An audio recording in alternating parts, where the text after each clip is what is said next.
సత్యనారాయణ వ్రతం చేసేటప్పుడు మీరు వ్రత విధానంలో కొంత స్వేచ్ఛా విహారం చెయ్యొచ్చు. ఎలా చెయ్యొచ్చు అంటే, ఉదాహరణకి మీరు ఒక మంటపం వేసిన తర్వాత నవగ్రహాలని ఆవాహన చేస్తారు. నేను అలా చేయకుండా ఉండొచ్చా అండి? కుదరదు. పిలవాలి, నవగ్రహాలని పిలవాలి. ఆ పిలిచిన తర్వాత సత్యనారాయణ స్వామి వారికి పూజ చేస్తూ ఉంటారు. పూజ చేసేటప్పుడు మీరు అష్టోత్తరంతో చెయ్యొచ్చు. మీకు చాలా బిగువు ఉందనుకోండి, బిగువు అంటే చెయ్యగలిగినటువంటి శక్తి ఉందనుకోండి, చాలా సంతోషంగా చెయ్యగలను అని మీరు అనుకున్నారనుకోండి, మీరు సహస్రనామంతో చెయ్యొచ్చు. అక్కడ విష్ణు సహస్రం చెప్పి లక్ష్మీ సహస్రం చెప్పచ్చు, మీ ఇష్టం. మీరు పూజని పెంచచ్చు, అలాగా పూజని తగ్గించవచ్చు. నేను అంతసేపు కూర్చోలేనండి అన్నారనుకోండి, మీరు అష్టోత్తరం చెప్పచ్చు. పూజా విధానాన్ని ఋషులు నిర్ణయం చేసేటప్పుడు 2 రకాలైనటువంటి నిర్ణయం చేశారు. ఒకటి నిత్యకర్మ అంటారు, రెండవ దాన్ని నైమిత్తిక కర్మ అంటారు.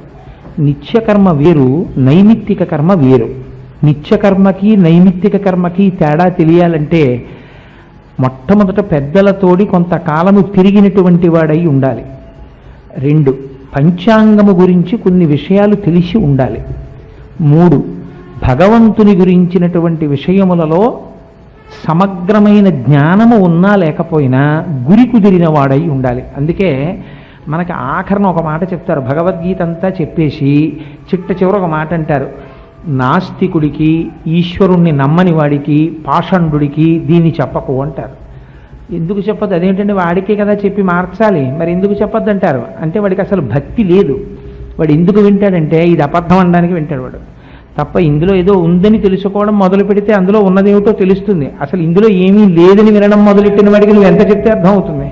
అందుకని అటువంటి పాషండుడికి చెప్పకు అంటారు. ఆ పాషండత్వం ఉన్నంతసేపు నైమిత్తిక కర్మ అర్థం కాదు, నిత్యకర్మ యందు గురి కుదరదు.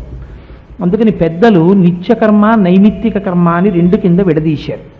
ఈ నిత్యకర్మ నైమిత్తిక కర్మ తప్పకుండా ప్రతివారు చేయవలసినది. అయితే ఒక మినహాయింపు ఇచ్చారు శాస్త్రంలో. నిత్యకర్మ మారుతుంది. నిత్యకర్మ అంటే ప్రతిరోజు చేయవలసినటువంటి కర్మ.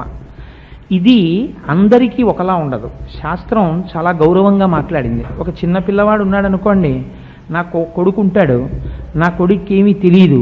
అప్పుడు వాడిని ఏమంటామంటే, నాన్న ఒక్కసారి పూజా మందిరంలోకి వెళ్ళి రామా రామా రామా అని ఒక నమస్కారం చేసుకో అంటాం. నేనున్నాను అనుకోండి, నేను కూడా రామా రామా రామా అని వచ్చేసాను అనుకోండి, తప్పని నేను అంటలేదు, అది యథార్థమే. సమయం లేనప్పుడు శ్రీరామ రామ రామేతి రమే రామే మనోరమే సహస్రనామ తత్తుల్యం రామనామ వరాననే 3 మాటలు చెప్పచ్చు. ఎప్పుడు? సమయం లేకపోతే. సమయం లేకపోవడం అంటే మీరు కృతకంగా సమయం లేదని చెప్పేస్తే కుదరదు, నిజంగా సమయం లేని తనమై ఉండాలి, అప్పుడు చెప్పచ్చు. నిత్యకర్మ అంటే మీరు విడిచిపెట్టకూడనటువంటి కర్మ. ప్రత్యేకమైన కొన్ని పరిస్థితులలో తప్ప అసలు ఏ కారణము చేత కూడా విడిచిపెట్టడానికి వీలు లేని కర్మకి నిత్యకర్మ అని పేరు. ఇది ఎవరెవరు యజ్ఞోపవీతం వేసుకుని ఉంటారో అటువంటి వారి విషయంలో మినహాయింపు లేదు, వాళ్ళు చాలా జాగ్రత్తగా చేసి తీరవలసిందే. ఏది చెయ్యాలి నిత్యకర్మలో? సంధ్యావందనం చేసి తీరాలి. సంధ్యాహీన అశుచి స్వకర్మసు నిత్యకర్మసు. అందుకని సంధ్యావందనం ఉండి తీరాలి, అది నిత్యకర్మ. రెండవదేది నైమిత్తిక కర్మ. నైమిత్తిక కర్మ అంటే ప్రతిరోజు విశేష పూజ చెయ్యమని శాస్త్రం చెప్పలేదు. అసలు నిజంగా మీకు శాస్త్రం ఎలా మాట్లాడింది అన్న గౌరవం అర్థమైంది అనుకోండి, ఇవాళున్న చాలా పిచ్చి పిచ్చి ఆలోచనలు పోతాయి. ఇవాళ రేపు పూజలకు అర్థం లేదు. నేను ఇలా అన్నానని మీరు అనుకోవద్దు. మన మతానికి ఏది ప్రధానమైంది అంటే వేదం ప్రధానమైంది. వైదికమైనటువంటి విధానములో మాత్రమే పూజ చెయ్యాలి. అంతేకాని ఎవరిష్టం వచ్చినట్లుగా వాళ్ళు చేసేసుకుని, నేను ఇవాళ చాలా చోట్ల చూస్తున్నాను, ఒక వ్రతం చేస్తూ ఉంటారు, ఆ వ్రతం మధ్యలో వాళ్ళకి కావలసినది తీసుకొచ్చి పెట్టేసుకుంటుంటారు. మీకు అలా ఏం పెట్టేసుకోవడానికి అవకాశం ఏం లేదు, అలా స్వేచ్ఛ ఇవ్వలేదు. కల్పము అని ఉంటుంది, అది ఋషి ప్రోక్తం. ఋషి చెప్తాడు ఇలా చెయ్యాలి అని ఉంటుంది. సత్యనారాయణ వ్రత కల్పము, వరలక్ష్మీ వ్రత కల్పము, వినాయక వ్రత కల్పము. కల్పము అంటే ఇది దాటి వెళ్ళడానికి నీకు మాత్రము అధికారము లేదు, నీ స్వేచ్ఛ దీని యందు పరిమితము చేయబడినది. మీరు చూడండి, ఒక సత్యనారాయణ వ్రతం చేస్తున్నారనుకోండి, సత్యనారాయణ వ్రతం చేసేటప్పుడు మీరు వ్రత విధానంలో కొంత స్వేచ్ఛా విహారం చెయ్యొచ్చు. ఎలా చెయ్యొచ్చు అంటే, ఉదాహరణకి మీరు ఒక మంటపం వేసిన తర్వాత నవగ్రహాలని ఆవాహన చేస్తారు. నేను అలా చేయకుండా ఉండొచ్చా అండి? కుదరదు. పిలవాలి, నవగ్రహాలని పిలవాలి. ఆ పిలిచిన తర్వాత సత్యనారాయణ స్వామి వారికి పూజ చేస్తూ ఉంటారు. పూజ చేసేటప్పుడు మీరు అష్టోత్తరంతో చెయ్యొచ్చు. మీకు చాలా బిగువు ఉందనుకోండి, బిగువు అంటే చెయ్యగలిగినటువంటి శక్తి ఉందనుకోండి, చాలా సంతోషంగా చెయ్యగలను అని మీరు అనుకున్నారనుకోండి, మీరు సహస్రనామంతో చెయ్యొచ్చు. అక్కడ విష్ణు సహస్రం చెప్పి లక్ష్మీ సహస్రం చెప్పచ్చు, మీ ఇష్టం. మీరు పూజని పెంచచ్చు, అలాగా పూజని తగ్గించవచ్చు. నేను అంతసేపు కూర్చోలేనండి అన్నారనుకోండి, మీరు అష్టోత్తరం చెప్పచ్చు. నేను అంత కూడా కూర్చోలేనండి 11 నామాలు చెప్పచ్చు. కానీ స్కాంద పురాణంలో చెప్పిన 5 అధ్యాయాలు తీసేసి నేనేవో కొత్త కథలు తీసుకొచ్చి అక్కడ పెడతానండి అన్నారనుకోండి, తప్పది. అది వ్రతభంగము అన్నారు. ఎందుకనంటే ఋషి ఒక విషయాన్ని చెప్పాడు, నువ్వు ఈ 5 అధ్యాయాలు చెప్పుకోవాలి సత్యనారాయణ వ్రతం చేస్తే, అంతే. ఈ 5 అధ్యాయాలు నేను పుట్టినప్పటి నుంచి వింటున్నానండి, నాకు ఆ కథలు వచ్చేసాయి, నేను కొత్త కథలు పట్టుకొచ్చాను, అవి చాలా బాగుంటాయి, ఇంతకన్నా చాలా శక్తివంతంగా ఉంటాయి, ఆ కథలే కదండి, నేను మారుస్తాను 5 కథలు కొత్తగా పెట్టుకుంటాను. కుదరదు, అలా పెట్టడానికి వీల్లేదు. దాని వెనకాతల ఒక సిద్ధాంతం ఉంటుంది, దాని వెనక ఒక రహస్యం ఉంటుంది. నీకేం తెలుసు ఆ రహస్యం? తెలియదు. తెలియకుండా ఎన్ని జన్మల తపస్సు చేసినా సత్యనారాయణ వ్రతంలో ఆ అధ్యాయాలు అర్థమైతే వాడు గట్టెక్కేస్తాడు అసలు. అందుకని నువ్వు అవి చెయ్యవలసిందే, ఆ కథలు వినవలసిందే. ఈ కథలు తీసేసి కొత్త కథలు పెడతానండి, వ్రతభంగం చేసావు, నువ్వు వ్రతం అని పేరు పెట్టి వ్రతం చేయలేదు. అందుచేత అలా చేయడానికి వీల్లేదు. నైమిత్తిక కర్మ అంటే మీకు పెంచవచ్చు, తగ్గించవచ్చు. కొన్ని తిథులలో మాత్రమే చేస్తాం, ప్రతిరోజు నైమిత్తిక కర్మ చేయరు.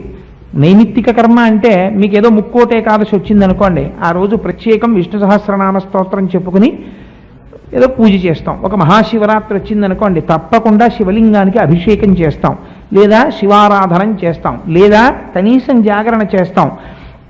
అవి నైమిత్తిక కర్మలు. ఏమండి, శివరాత్రి జాగరణ చేస్తే చాలా బాగుందండి, నాకు కొంచెం ఆరోగ్యంగా ఉన్నట్టు అనిపిస్తోంది, నేను రోజు జాగరణ చేస్తానండి, కుదరదు. అలా చేయమని శాస్త్రం చెప్పలేదు. జాగరణం ఎప్పుడు? మహాశివరాత్రి నాడు, అంతే. జన్మానికి ఒక శివరాత్రి. ఒక్కొక్కటి నైమిత్తిక కర్మ అంటారు. నైమిత్తిక కర్మ అంటే ఆయా ప్రత్యేక తిథుల యందు మీరు చేయవలసినటువంటి కర్మ. నిత్య కర్మ ప్రతిరోజు చేయవలసిన కర్మ. నైమిత్తిక కర్మ మీరు చెయ్యకపోయినా శాస్త్రం దోషం పట్టదు. అది గమ్మత్తు. మీకు ఏదో చాలా ముఖ్యమైన విషయం ఉంది, మీరు నైమిత్తిక కర్మని సశాస్త్రీయంగా చేయలేదు, చెయ్యకపోయినా ఒక 3 మాటలు రామా రామా రామా అని వెళ్ళిపోయారు, ఫుల్ మార్క్స్ వేసేస్తారు. నిత్యకర్మ మానేశారనుకోండి, వాడిని భ్రష్టుడు అని పిలుస్తుంది శాస్త్రం. అది మానడానికి వీల్లేదు. నిత్యకర్మ మీరు ఎక్కడ పుట్టారో, ఏ కులంలో పుట్టారో, ఏ ఋషి సంతానమో, ఏ గోత్రములో పుట్టారో, ఏ ప్రవరలో పుట్టారో, మీ సంప్రదాయం ఏదో, సింహాసనమునందు మీ కులదైవం ఎవరో దానిని అనుసరించి మీరు చెయ్యాలి. అందుకే ఉపనయనం చేస్తే 2 చెవులు పట్టుకుని ప్రవర చెప్పిస్తారు. ప్రవర చెప్పిస్తే తెలుస్తుంది, ఓహో మా ఋషులు వీరు, మా సంప్రదాయం ఇది, మేము ఇలా బ్రతకాలి, మేము ఇలా పూజించాలి. ఎవరిని పడితే వాళ్ళని ఇష్టం వచ్చినట్టు పూజించడం కుదరదు. శాస్త్రం అలా అంగీకరించలేదు, అవైదికము. అలా చేయడానికి వీల్లేదు. వేదము ఏది ప్రోక్తము చేసినదో, వేదం ఏది చెప్పిందో అది మాత్రమే చెప్పాలి. వేదము చెప్పినది చేసిన వాడు పాషండు, నాస్తికుడు. నాస్తికుడు అంటే దేవుడు లేడన్నవాడు కాడు. వేదము చెప్పని పని చేసిన వాడు ఎవడో వాడు వేదమును ధిక్కరించిన వాడు ఎవడో నాస్తికుడు. వాడి ముఖము చూడడానికి వీల్లేదు. అలాంటి నాస్తికుడితో కలిసి తిరిగినా, కలిసి భోజనం చేసినా ప్రాయశ్చిత్తం చేసుకోవాలి ఏకాశిగా వెళ్ళి. అంటే వేదధిక్కారములు చేసినటువంటి పని చేయడానికి వీల్లేదు. వైదికముగా ఏది వేదము చెప్పినదో అట్లా మాత్రమే చెయ్యాలంతే. ఏమంటే నా సొంతంగా నేను పూజ చేసుకుంటానండి, నేను ఒక కొత్త సిస్టమ్ డిజైన్ చేశాను. అందరూ ఏం చేస్తారు పూజ అంటే? ఏదో నిత్యకర్మ, పూజా మందిరంలో పెడతాడు, కూర్చుంటాడు, ఒక ఆసనం ఏదో ఇలా, ఓ పద్మాసనమో ఏదో ఒక ఆసనం వేసుకుని, ఆసనం అంటే మీరు శరీరాన్ని జాగ్రత్తగా నిలబెట్టడానికి కావలసినటువంటి ఆసనం. కూర్చుని మీరు పూజ చెయ్యాలి అంటే ఓం అని ఇలా ప్రారంభం చెయ్యాలి అంటే మొట్టమొదట భస్మ తీసి ధారణ చెయ్యాలి. ఆ భస్మ ఎలా పెట్టుకోవాలి? స్కాంద పురాణంలో మళ్ళీ దాని గురించి బ్రహ్మోత్తరఖండం చెప్పింది, ఇలా పెట్టుకోవాలి, ఈ మంత్రం చెప్పాలి అని. ఆ భస్మ నా ఇష్టం వచ్చినట్టు పెట్టుకుంటానండి, కుదరదు. భస్మ పొడి భస్మ తీసి ఎడం చేతిలో వేసుకుని కొద్దిగా నీళ్లు పోసుకుని ఆ భస్మని కలిపేటప్పుడు 2-3 మంత్రాలు ఉన్నాయి. అందులో మీకు ఇష్టమైనటువంటి మంత్రం ఏదైతే అది మీ మనస్సుని బాగా తాకినది, విభూతిం భూతకరీ పవిత్రజననీ పాపౌఘ విధ్వంసనీ సర్వోపద్రవనాశినీ శుభకరీ సర్వార్థ సంపత్కరీ భూత ప్రేత పిశాచ రాక్షస గణారిష్టాది సంహారిణి అటువంటి మంత్రము, లేకపోతే ఓం త్రయంబకం యజామహే సుగంధిం పుష్టివర్ధనం లాంటి మృత్యుంజయ మహామంత్రంతో కలిపి అప్పుడు తీసి లలాటమునందు ధరించేటప్పుడు ఈ 2 వేళ్లదే అర్హత. ఎడమ నొసటి నుంచి కుడి నొసట వరకు వెళ్ళి ఆగిపోవాలి. అప్పుడు బొటనవేలు ఇక్కడ తగిలి ఈ 2 వేళ్ళు పైకెత్తి ఈ మధ్యలోంచి ఇక్కడికి రావాలి. భస్మధారణం చేసిన తరువాత భ్రూమధ్యమునందు బొట్టు పెట్టుకోవాలి. బొట్టు పెట్టుకుని నాకేం దాహం లేదండి, ఎందుకు పొద్దున్నే నేను ఆ నీళ్లు గీళ్లు నేను తాగలేను, నాకు పడదు, అందుకని చెప్పి నేను ఆచమనం చేయకుండా పూజ చేసుకుంటానండి, కుదరదు. ఆచమనం చేయవలసిందే. ఆచమనం చేసేటప్పుడు నేను కేశవాయ స్వాహ, నారాయణాయ స్వాహ, మాధవాయ స్వాహ ఇవి ఎందుకండి, అదే చెప్పాలి. ఏ కేశవాయ స్వాహ, నారాయణాయ స్వాహ, మాధవాయ స్వాహ లేకపోతే విష్ణు సహస్రనామ స్తోత్రంలో లేవా? నేను వనమాలి గదీశాంగీ శంఖీ చక్రీ చనందకి అందులోంచి ఏవో తీసుకుంటాను. ఓం వనమాల్యే నమః అని పుచ్చుకుంటాను. ఇంత తప్పేమిటి? ఓం కేశవాయ స్వాహ అని ఎందుకు అనాలి? అదే అనాలా? ఇంకో నామం చెప్పకూడదా? విష్ణు సహస్రంలో అన్ని విష్ణువు పేర్లే కదా. నేను ఇంకో పేరు చెప్తాను, చెప్పడానికి వీలు లేదు, అవే చెప్పాలి. ఎందుకంటే అలా మీరు చెప్పకూడదు అంటే సరిపోతుందా? అలా చెప్పకుండా ఉండడానికి ఏదైనా మార్గం ఉందా? ఆచమనం చేసేటప్పుడు ఎడం చేత్తో నీళ్లు తీసి కుడి చేతిలో వేసుకోవాలి. వేసుకునే ముందు మీ బొటనవేలు తీసుకెళ్లి మధ్యవేలు యొక్క ప్రారంభ భాగమునందు గట్టిగా చేర్చి పైన చూపుడు వేలతో నొక్కి పట్టాలి. అప్పుడు గోవు చెవులో అవుతుంది చెయ్యి. అందులోకి ఒక మినపగింజ మునిగినంత నీటిని మాత్రమే వెయ్యాలి. అంతకన్నా ఎక్కువ నీరు వేసి కిందకి కారి మీద పడకూడదు. అంత నీరు వేసుకుని చప్పుడు అవ్వకూడదు. ఎడమ పెరివి మాత్రమే తాకించాలి. ఓం కేశవాయ స్వాహ అని ఆ నీరు పుచ్చుకోవాలి. ఎందుకంటే అంత నిబద్ధత, ఎందుకు ఈ అల్లరంతా? నేను ఇలా పుచ్చుకోను, ఉద్ధరణితో నోట్లో పోసుకుంటాను తప్ప, నీరు కదా మీరు పుచ్చుకోమన్నారు, చేతిలో పోసుకోనండి, ఉద్ధరణితో పోసుకుంటానని దోషమా? అంటే యథార్థమునకు శాస్త్రం ఎంత గౌరవంగా మాట్లాడిందంటే, పూర్వం ఇంట్లో ఒక పెద్ద ఆయన, ఒరేయ్ సాయంకాలం అసుర సంధ్య వేళలో పడుకోకూడదులే అంటే గభాలను లేచిపోయేవాళ్ళం అంతే. అంతేకాని అడిగితే తెలిసేదేమోననుకోండి, చెప్పేవాళ్ళేమో. నేను అడగడం తప్పని నేను అంటలేదు. ఎందుకు పడుకోకూడదు అసుర సంధ్య వేళలో? నాకు నిద్ర వస్తోంది, నేను పడుకుంటాను అని అడిగేవాళ్ళం కాదు, లేచిపోయేవాళ్ళం అంతే. ఒరేయ్ సిగ్గులేదురా, సూర్యోదయం అయిపోతుంటే ఇంకా పడుకుంటావు లే అంటే లేచిపోయేవాళ్ళం అంతే. కానీ అలా ఋషులు కూడా అలా చెప్పారు, లే అన్నారు. అంతేకాని ఎందుకు లేవాలి అని శిష్యులు అడగలేదు. కానీ అడగకపోయినా ఋషులు చెప్పారు. అది వాళ్ళ ఔదార్యం. కొన్ని చెప్పారు, కొన్ని అర్థం చేసుకో, అనుభవము చేత గ్రహించు అని చెప్పారు. నేను మీకు ఒక్కదాన్ని మాత్రమే ఇవాళ ఉదాహరణ ఇస్తాను. నేను పూజా విధానానికి అంతటికీ కూడా అలా నేను చెప్పడం ప్రారంభం చేశాను అనుకోండి, ఇంకా నేను మీ అపార్ట్మెంట్లో ఒక 40 రోజులు ప్రసంగాలు చేయాలి రామాయణంలాగా. అందుకని ఎడమ చేత్తో మీరు నీరు తీసుకుని ఉదయం వెళ్ళి కూర్చున్నారనుకోండి పూజకి, కూర్చోగానే మనకి ఇక్కడ స్వరపేటిక అని ఉంటుంది. స్వరపేటిక అంటే మీ లోపల నుంచి వచ్చేటటువంటి వాయువుని ఇక్కడికి వచ్చేటప్పటికి శబ్దముగా మార్చగలిగినటువంటి ఒక పరికరం. దాన్ని ఈశ్వరుడు ఉదారంగా మనకి కటాక్షించాడు. ఆ స్వరపేటిక ఇక్కడ ఉంటుంది. ఆ స్వరపేటికని శాస్త్రం అంది, అది ఒక ముళ్ళపంది తోక ముడుచుకుంటే ఎలా ఉంటుందో అలా ఉంటుంది. దానికి మనం స్కూటర్కి వాటికి గేర్ వైర్లోనూ వాటిల్లోనూ కొంచెం లూబ్రికేషన్ అని ఆయిల్ వేస్తాం. అలాగే దానికి కూడా కొద్దిగా లూబ్రికేషన్ అవసరం అవుతుంది. ఈ మధ్య ఉపన్యాసాలు ఎక్కువైపోయి నా కంఠం దెబ్బతింటే నేను ఒక ఈఎన్టీ స్పెషలిస్ట్ దగ్గరికి వెళ్ళాను. వెళితే వాడు కంప్యూటర్లో నా కంఠం చూపించి, చూసారా మీ వోకల్ కార్డ్స్ ఎలా వాచిపోయాయో, రోజుకు 3-4 ప్రసంగాలు మీరు చెయ్యకండి, లూబ్రికేషన్ ఉండాలి కోటేశ్వరరావు గారు, కొద్దిగా నీళ్లు తాగాలండి ఉపన్యాసం మధ్యలో అన్నారు. అయ్యా నాకు అది అలవాటు లేదండి, అలా నేను తాగితే చెప్పలేనన్నాను. పోనీ వెళ్ళిపోయేటప్పుడైనా కొద్దిగా నీళ్లు తాగి వెడుతుండండి అన్నారు. మన ఋషులు ఎంత గొప్పగా చెప్పారంటే, మీరు రాత్రంతా నిద్రపోయినప్పుడు ఈ కంఠం పనిచేయదు, స్వరపేటికతో మీరు ఏం మాట్లాడనప్పుడు ఈ స్వరపేటిక అంతా కూడా కొద్దిగా కుంచుకుంటుంది. మీరు పూజ దగ్గరికి వచ్చి ఒకేసారి మాట్లాడడం మొదలెట్టారనుకోండి, మాట్లాడడం అంటే పూజ చేయడం మొదలుపెట్టేస్తారు. సుప్రభాతం మొదలుపెట్టి కౌసల్యా సుప్రజారామ పూర్వా సంధ్యా ప్రవర్తతే అని మొదలెట్టేసిన తర్వాత ఓ గ్లాసులు మంచినీళ్ళు ఎట్లా తాగుతాను అనరు కదా, మధ్యలో మళ్ళీ నీరాజనం వరకు నీరు పొయ్యకుండా స్వరపేటికని వాడారనుకోండి, స్వరపేటిక దెబ్బతినేస్తుంది. అందుకని మన వాళ్ళు అలాగని నీళ్లు పుచ్చుకో అని అనలేదు. ఎంత గౌరవంగా మాట్లాడారో చూడండి. మినపగింజ మునగడానికి కావలసినంత నీరు మాత్రమే మీరు ఉదయం వెళ్ళి ఆ గోకర్ణ ముద్ర పట్టి అందులోకి నీరు పోసి పెట్టగానే శరీరంలో ఉండేటటువంటి విద్యుత్తుతో ఆ నీరు కలుస్తుంది. ఇప్పుడు విద్యుత్తుతో కలిసినటువంటి నీటిని చప్పుడు చెయ్యకుండా మీరు కేవలం ఎడమ కింది పెదివికి తాకించి లోపలికి పుచ్చుకుంటే స్వాహ అని పుచ్చుకోగానే స్వరపేటిక మీద నీళ్లు పడతాయి. పడి అది చక్కగా పని చెయ్యడానికి కావలసినటువంటి తైలం వేసినటువంటి యంత్రం ఎంత బాగా పనిచేస్తుందో అలా ప్రారంభమవుతుంది. గమ్మత్తు ఏమిటంటే విష్ణు సహస్రనామ స్తోత్రంలో అనేక నామాలు ఉన్నాయి. చెప్పకూడదా? చెప్పరు. ఓం కేశవాయ స్వాహ. మీరు గమ్మత్తు చూడండి. కే అన్న దాంట్లో కా కా పలకాలంటే ఎక్కడ పలకాలి? కంఠం దగ్గర పలకాలి. కా కా అంటే ఇక్కడ పలకాలి. నీరు తగలగానే ముందు ఇక్కడ పనిచేయడం మొదలెడుతుంది. కేశవాయ స్వాహ అనగానే కంఠం పనిచేస్తుంది, స్వరపేటిక. అప్పుడు మొదలు పెట్టిస్తారు. ఇప్పుడు ఇక్కడ ధ్వని తర్వాత ఎక్కడ బాగా బయటికి రావాలి? నాలుక వలన. నారాయణాయ స్వాహ. అందుకని నాలుక ఎక్కడ నొక్కితే పలుకుతుందో ఆ అక్షరం చెప్పిస్తారు. నా, అందుకని నకారంతో మొదలవుతుంది. ఇప్పుడు పెదవులు రెండు కలుసుకుంటే వచ్చేటటువంటి అక్షరం పలకాలి.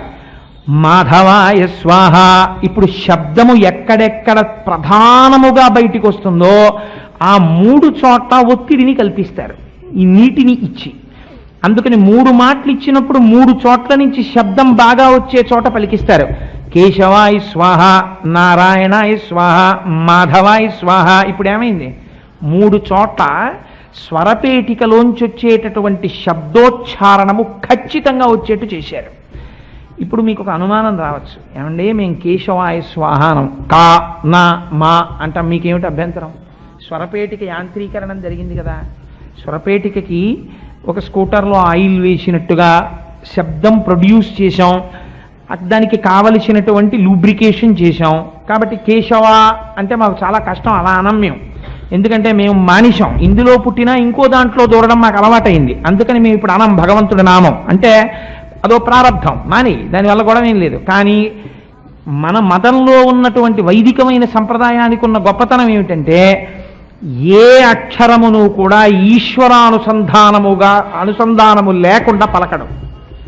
అక్షరం రాయడం మొదలెట్టినా పలకడం మొదలెట్టినా ఈశ్వరుడి కొరకే. అందుకే అక్షరాభ్యాసము. ఏది క్షరము కానిదో ఆ ఈశ్వరుణ్ణి తెలుసుకోవడానికి. నిష్కారణ శబ్దం నా నోటి నుంచి రాకూడదు. నేను మాట్లాడితే అది ఈశ్వర సంబంధమై ఉండాలి. అందుకని ఉట్టిక్క పలకను. కేశవాయ స్వాహ. స్వాహ లోపలికి యజ్ఞానికి హవిస్సు ఇచ్చినట్టు ఇస్తాం.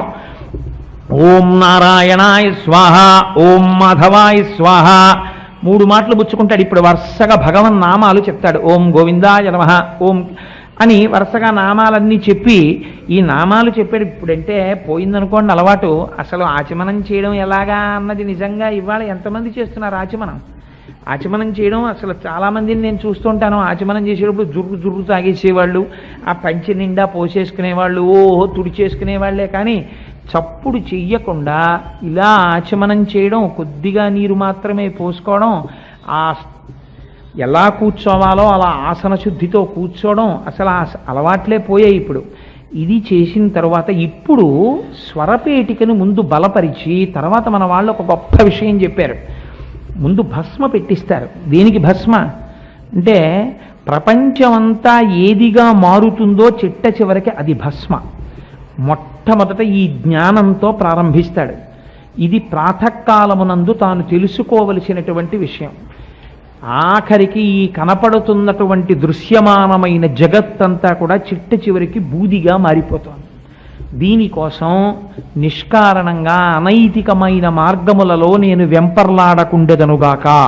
అందుకని భస్మ ధరిస్తాడు. కాదు కాదు, దాని వెనకాల ఇంకొక రహస్యం ఉంది.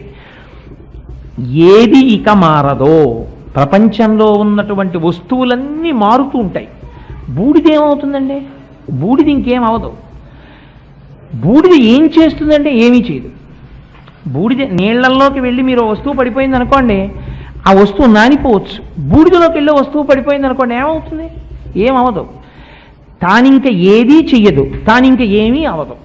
ఈ రెండో ఏదో అది బూడిద. అదే పరమాత్మ. తాను మారడు, తాను వేరొకరిని మార్చాడు. భగవంతుడొచ్చి వద్దురా కోటేశ్వరరావు నువ్వు ఇలా చేయరా, నువ్వు ఇలా చేయరా ఆయన చెప్పడం. గమ్మత్తు ఏమిటో తెలుసా అండి? ఆయన బుద్ధిని మాత్రమే ఇస్తాడంతే. చాలామంది ఒక మాట చెప్తుంటారు, ఏమండి మాకు పూజలు చెయ్యాలని ఉండదా, మాకు వినాలని ఉండదా ఉపన్యాసాలు, మా నొసటను రాసేసాడండి భగవానుడు, మమ్మల్ని ఇలా దుష్కర్మ ఎందు తిరగమని రాశాడు, మీ అదృష్టం మీకు ఇలా రాశాడు, ఆ అపార్ట్మెంట్లో ఈ అపార్ట్మెంట్లో ఏవో తెలుసున్నట్టుగా 4 మాటలు చెప్పమని, అది మీరు ఉపన్యాసాలు చెప్తారు, మేము ఇలా తిరుగుతాం. ఈ రాసేసిన తర్వాత ఎక్కడికి పోతుందండి, ఇంకా అంతే మేము ఇలాగే ఉంటాం అంటాడు. తప్పది, అలా చెప్పలేదు శాస్త్రంలో. బుద్ధి అనబడేటటువంటిది సృష్టిలో ఇక ఏ ప్రాణికి ఇవ్వలేదు. వాక్కు బుద్ధి ఈ 2 ఎవరికి ఇచ్చారో తెలుసా అండి? ఒక్క మనుష్యుడికి. మీరు ప్రయత్నపూర్వకమైనటువంటి పరిశ్రమ చేశారనుకోండి, మీరు మార్చగలరు. 2 రకాలుగా మార్చమని చెప్తుంది శాస్త్రం. మయ్యేవ మన ఆధత్సామయి బుద్ధిం నివేశయ అంటాడు భగవద్గీతలో స్వామి. నా యందు నీ మనస్సు పెట్టు, ఇది నేను అడుగుతున్నాను అంటాడు. అది ఆయన చెప్పడం చాలా తేలిగ్గా చెప్పేశాడండి. నీ మనస్సు నా యందు పెట్టు, అలా పెట్టేశామనుకోండి మనం అందరం యోగులం అయిపోతాం. ఇంక ఎల్లరెందుకు, నేను ఉపన్యాసం చెప్పడం ఎందుకు, మీరు వినడం ఎందుకు, అందరూ మహాభక్తులే. అలా పెట్టలేకే కదా అల్లరంతాను. ఆల్ రైట్ స్వామి, నేను పెట్టలేనయా, ఉండట్లేదు, మనస్సుని నీ యందు పెడదామని అనుకుంటున్నాను, నా దోషం లేదు, కానీ జారిపోతుంది, అది ఎటో వెళ్ళిపోతుంది, ఏం చెయ్యను అంటే ఆయన అన్నాడు, అయితే నీకు ఉపాయం చెప్తాను. మనుష్యుడన్నవాడికి మాత్రమే నేను బుద్ధి ఇచ్చాను, నువ్వేం చేస్తావో తెలుసా? నీ మనస్సుని శాసించు బుద్ధి చేత. కర్మేంద్రియ సంఘాతములతో కూడిన శరీరమును తెచ్చి పవిత్ర ప్రదేశమునందు కూర్చోపెట్టన్నాడు. ఎంత ఉదారంగా మాట్లాడాడో చూడండి. నువ్వు ఏ పుణ్యం చేయకు, నువ్వు స్తోత్రం చేయకు, నువ్వు పూజ చేయకు, నువ్వు భగవంతుడి యొక్క దర్శనము చేసేటప్పుడు కూడా నీకు భగవంతుడు మనస్సులో నిలబడలేదు, నేను అంగీకరిస్తాను. స్వామి ఎప్పుడు శాసించి మాట్లాడు, చాలా ఔదార్యంతో మాట్లాడతాడు. నువ్వు ఒక పని చెయ్యి, నీ కాళ్ళని గుడికి నడిచి వెళ్ళమని ఆర్డరీ, అది నీ చేతిలో ఉంది. అది నీ చేతిలో లేదని నువ్వంటే నేను అంగీకరించాను, నీకు బుద్ధి ఇచ్చాను. నేను వెళ్ళి తీరుతాను గుడికి, నువ్వు మనసులో నిశ్చయం చేసుకో, నిశ్చయాత్మకము బుద్ధి, నీకేమీ తెలియదు, అంగీకరించాను. కానీ గుడికి వెడతాను, రా, ఓసారి గుడి చుట్టూ ప్రదక్షిణం చేస్తాను, తిరుగు, ఒక నమస్కారం చేస్తాను, ఇలా అంటాను, లోపల ఏమైనా తెలుసా? ఏమీ తెలియదు. ఇలా అంటాను, అందరూ అన్నారు కాబట్టి అంటానంతే. ఇలా అంటాను, గుళ్ళో కూర్చుంటాను, చాలు, నువ్వు ప్రిలిమ్స్ పాస్ అయిపోయినట్టే, నీకు సర్టిఫికేట్ ఇచ్చానన్నాడు. ఎందుకు? ఇది గమ్మత్తు. ముందు అసలు కర్మేంద్రియ సంఘాతముతో కూడిన శరీరాన్ని పట్టుకెళ్ళి అక్కడ పెట్టడానికి నీ బుద్ధి బాగుండాలి. బుద్ధి బాగులేదనుకోండి, వాడు ఎప్పుడూ రాడు గుళ్ళోకి. దానికి అనేకమైన వక్రభాష్యాలు వెతుకుతాడు. ఎందుకంటే ఆ గుళ్ళు గోపురాలు, మనసు ఉంటే సరిపోదేంటి? మీ అబ్బాయి మీద నీకు మనసు ఉంటే సరిపోదేంటి? వాడికి కావలసిన హాస్టల్ ఫీజు కట్టేసి వాడికి డీడీ పంపించేస్తే సరిపోదేంటి? మధ్యలో వాడు మీ ఇంటికి రావడం, నువ్వు వాడి దగ్గరికి వెళ్ళడం ఎందుకు? అక్కడ ఉండదు. అక్కడ మాత్రం మనస్సు ఉంటే సరిపోదు. ఏంటంటే బాధ్యత తెలుసుకోవడానికి ఎందుకు అబ్బాయి దగ్గరికి వెళ్ళడం? అండవు వెడతాడు. ఎందుకు వెళ్ళాలి అంటే అప్పుడప్పుడు చూసుకుంటూ ఉండాలండి కొడుకుని. అక్కడికి వెళ్ళేటప్పటికీ నీకు ప్రేమ ఉంది, ఎన్ని వంకలైనా చెప్తావు కొడుకు దగ్గరికి వెళ్ళడానికి. ఇక్కడ నీకు ప్రేమ లేదు, ఈశ్వరుడు ఎందు వెళ్లకుండా ఉండడానికి వంకలు చెప్తావు. నీ బుద్ధి వక్రించిందని అంగీకరించు, శాస్త్రమునందు దోషం చెప్పకు. నీ బుద్ధి పాడైంది, నీకు ప్రేమ ఉన్నది, నువ్వు వెడతావు గుడికి, వెళ్ళేం చేస్తావు? ప్రదక్షిణం చేస్తావు, కూర్చుంటావు. అలా కూర్చో, మిగిలింది ఏం చెయ్యాలో నేను చెప్తానన్నాడు స్వామి. నువ్వు వెళ్ళగా వెళ్ళగా వెళ్ళగా నీ మనస్సుకి ఒక బలహీనత ఉన్నది. ఏది అలవాటు చేశావో దాన్ని పట్టుకుంటుంది. ఓసారి గుళ్ళోకి వెళ్ళి రావాలి, 8:30 అయింది కదా, గుళ్ళోకి వెళ్ళి రావాలంటుంది, గుడికి వెడుతుంది. ఓసారి అలా తిరుగుతుంది, కాసేపు కూర్చుంటుంది. మెల్లిమెల్లిగా కూర్చున్న తర్వాత ఊరుకుంటుందా? ఆయన ఎవరో రుద్రాభిషేకం చేస్తుంటాడు, మనం కూడా పోనీ ఒక్క సోమవారం వచ్చి అభిషేకం చేసుకుంటే పోలేదా అంటుంది. అభిషేకం చేస్తుంది. ఆయన ఆచమనం చేయండి, ఓం కేశవాయ స్వాహ అంటాడు. జుర్రు జుర్రు తాగడం మొదలెడతాడు, మీద పడతాడు. ఆయన అంటాడు, అమ్మ అలా తాగకూడదు బాబు, చక్క ఇలా పోసుకుని ఇలా పట్టుకుని చప్పుడు చేయకుండా ఇలా పుచ్చుకో అంటాడు. పుచ్చుకున్నాడు, ఏదో కొద్దిగా వచ్చింది. ఇది ఏదో అలవాటు పోతుందేమో, పోనీ రోజోసారి ఓం కేశవాయ స్వహం నారాయణ స్వహం మాధవాయ స్వహ అంటే తప్పి ఉంటే ఇంట్లో మొదలెడతాడు. ఇప్పుడు అనుమానం బయలుదేరింది, ఇలా ఎందుకనాలి కేశవాయ స్వాహ నారాయణాయ స్వాహ మాధవాయ స్వాహ? 10 మందిని అడుగుతాడు, ఏమంటే ఎందుకండి కేశవాయ స్వాహాయే అనాలి, ఇంకో మాట అనకూడదా? నేను శంభవే స్వాహ అంటాను, లేకపోతే ఓం అయ్యప్ప స్వామిని స్వాహ అంటాను, ఏ అనకూడదా? నేను పూజ చేస్తున్నాను అయ్యప్ప స్వామిని, నేను దీక్షలో ఉన్నాను. అయ్యప్ప స్వామి దీక్షలో ఉన్న వాళ్ళు ఆచమనం చేస్తే అయ్యప్ప స్వామి నామం చెప్పడం మీరు విన్నారా? ఉండదు, కేశవాయ స్వాహాయే. కారణం నేను ఇందాక మీకు చెప్పింది, కకారంతో లూబ్రికేట్ అవ్వాలి. కా బ్రహ్మశబ్దం, కా ఆనంద శబ్దం, కాతో అసలు ఏది ప్రారంభించినా పెద్దలు కకారంతో ప్రారంభం చేస్తారు. అందుకే శివానంద లహరిని శంకర భగవత్పాదులు ప్రారంభం చేస్తే కళాభ్యాం చూడాలంకృత కళాభ్యాం అని మొదలెట్టారు. అందుకని పూజ కూడా కేశవాయి స్వాహతోటే మొదలు. చాలా ఎంత గొప్పగా మాట్లాడారండి మన వాళ్ళు. నిజంగా ఋషులు దార్శనికులై మాట్లాడారు. అనవసరపు మాటలు, పనికిమాలిన వాళ్ళు మాటలు వాళ్ళు మాట్లాడలేదు. ఈ బుద్ధి మిమ్మల్ని ఈశ్వరుడి వైపుకి తిప్పాలి. ఎంత తిప్పితే మీరంత సుఖంగా ఉంటారు. మీకు నేను ఒక్క మాట చెప్తాను, మీరు వినండి. నా వాచి పోయిందనుకోండి, ఒక ఉదాహరణకి చెప్తున్నాను. నాకు వాచి ఒకటి పడిపోయింది ఎక్కడ, వెంటనే నేను ఈశ్వరానుగ్రహం చూడడం అలవాటైందనుకోండి. నాకు చూసావా, ఈ వాచి పోవడం వెనకాతల నాకు ఏదో రక్షణ ఉందన్నమాట. ఈశ్వరుడు నన్ను ఎక్కడో రక్షిస్తున్నాడు. ఈ వాచీయే పోకపోతే నాకు ఏదో ప్రమాదం జరిగి ఉండేదనమాట. అందుకని ఇవాళ ఈశ్వరుడు వాచీని తీసేసి నాకు ఏదో పెద్ద విషయాన్ని రక్షిస్తున్నాడు అని నేను అనుకున్నాను అనుకోండి. ఇప్పుడు నా మనస్సు సంతోషంగా ఉంటుందా, దుఃఖంగా ఉంటుందా? సంతోషంగా ఉంటుంది. ఎందుకని అంటే మీ మనస్సు మీదే మీ సుఖం కానీ మీ దుఃఖం కానీ ఆధారపడి ఉంటుంది. మనోహిహేతు సర్వేషాం ఇంద్రియాణం ప్రవర్తనే శుభాశుభాస్వస్థాసు తచ్చమేసు వ్యవస్థితం. ఎక్కడ మనస్సు ఎలా ఉంటుందో దాన్ని బట్టే వాడి సుఖ సంతోషములు నిర్ణయింపబడి ఉంటాయి. అన్నీ ఉన్న ఏడుస్తున్నవాడు వాడు ఉంటాడు. ఎందుకుంటాడంటే వాడి మనస్సు వాడిని సంతోషంగా ఉండనివ్వదు. ఏది లేదో దాన్ని వెతుక్కుంటాడు. ఏమీ లేనివాడు ఉంటాడు, వాడు చాలా సంతోషంగా ఉంటాడు. ఎందుకంటే నాకు అన్నీ ఉన్నాయని వాడు సంతోషంగా ఉంటాడు. ఏవేవి ఎవరికి లేనివి తనకున్నాయో గుర్తు తెచ్చుకొని వాడు పరమ సంతోషంగా ఉంటాడు. ఎంత ఆశ్చర్యం అండి! ఇలాగ జీవితాన్ని పండించుకునే వాళ్ళు కొంతమంది ఉంటారు. ఇది మీకు బుద్ధి ఇలా భగవంతుడి వైపుకే తిరగాలి అంటే ఆ మనస్సుని బుద్ధిని నిలబెట్టడం చేత కావాలి. ఈ చేత కావాలంటే మనస్సుని నిగ్రహించాలి. నిగ్రహించాలంటే ఆజ్ఞాచక్రము యందు మనస్సు ప్రవర్తిస్తుంది. అందుకని ఈ భ్రూమధ్యమునందు ఉండేటటువంటి కేంద్రము ఆజ్ఞా కేంద్రం, అక్కడ మనస్సు నిలబడుతుంది. మనస్సు అక్కడి నుంచే కదులుతుంది. అందుకని పెద్దలు ఏం చెప్తారంటే దాన్ని కుంకుమతో అలంకారం చేయమని చెప్తారు ఆజ్ఞాచక్రాన్ని. అలా అలంకారం చేస్తే దానికి 2 శక్తులు వస్తాయి. ఒకటి, ఎప్పుడు ఏ విషయం మీద తాను మాట్లాడుతున్నాడో ఆ విషయం మీద నిబ్బరంగా నిలబడుతుంది. నేను ఇక్కడికి వచ్చి మీకు ఉపన్యాసం చెప్తాను అని చెప్పి తీరా వచ్చిన తర్వాత నిత్యకర్మ నైమిత్తిక కర్మ అంటే ఈ మధ్య మర్చిపోయానండి, చాలా రోజులు అయిపోయింది, కానీ ఇప్పుడే నేను టైటాన్ షోరూమ్కి వెళ్ళొచ్చాను, వాచీల గురించి చెప్తాను మీకు అన్నాను అనుకోండి.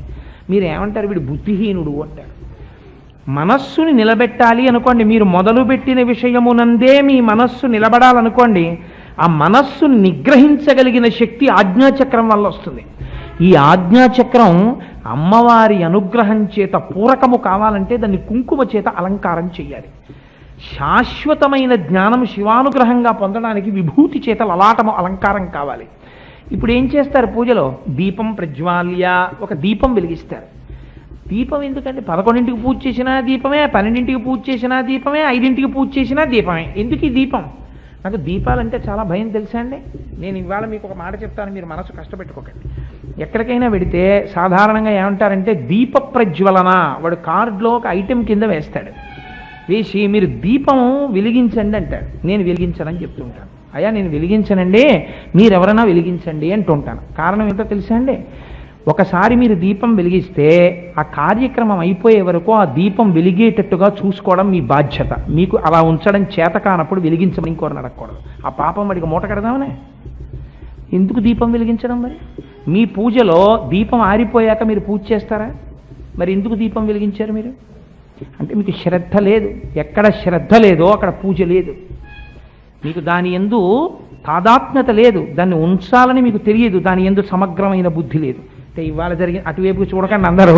నేను ఒక విషయాన్ని మనవి చేశానంతే. నేను అందుకే సాధారణంగా దీపాలు వెలిగించడానికి నేను ఇష్టపడను.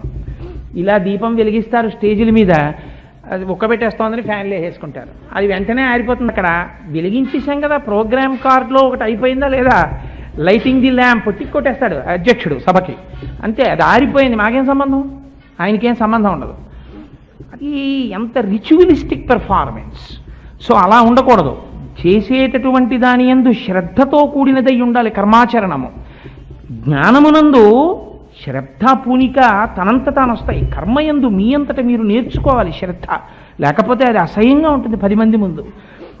దీపం ప్రజ్వాల్య అంటారు. ఎందుకు దీపం వెలిగించడం? నత్ర సూర్యో భాతి నచంద్ర తారకం నేమా విద్యుతో భాతి కుతోయమగ్ని త్వమేవ భాంతమనుభాతి సర్వం తస్య భాషా సర్వమిదం విభాతి అని చెప్తున్నారు. దీపం వెలిగిస్తే ఏ భగవానుని ముందు కోటి సూర్యుల యొక్క వెలుగు నిలబడదో అటువంటి ప్రకాశమానమై ప్రకాశించడము తప్ప వేరొకటి తెలియనిదైనటువంటి ఈశ్వరుణ్ణి నేను దీపముగా చూచుచున్నాను, అందుకని దీపం పెట్టాను.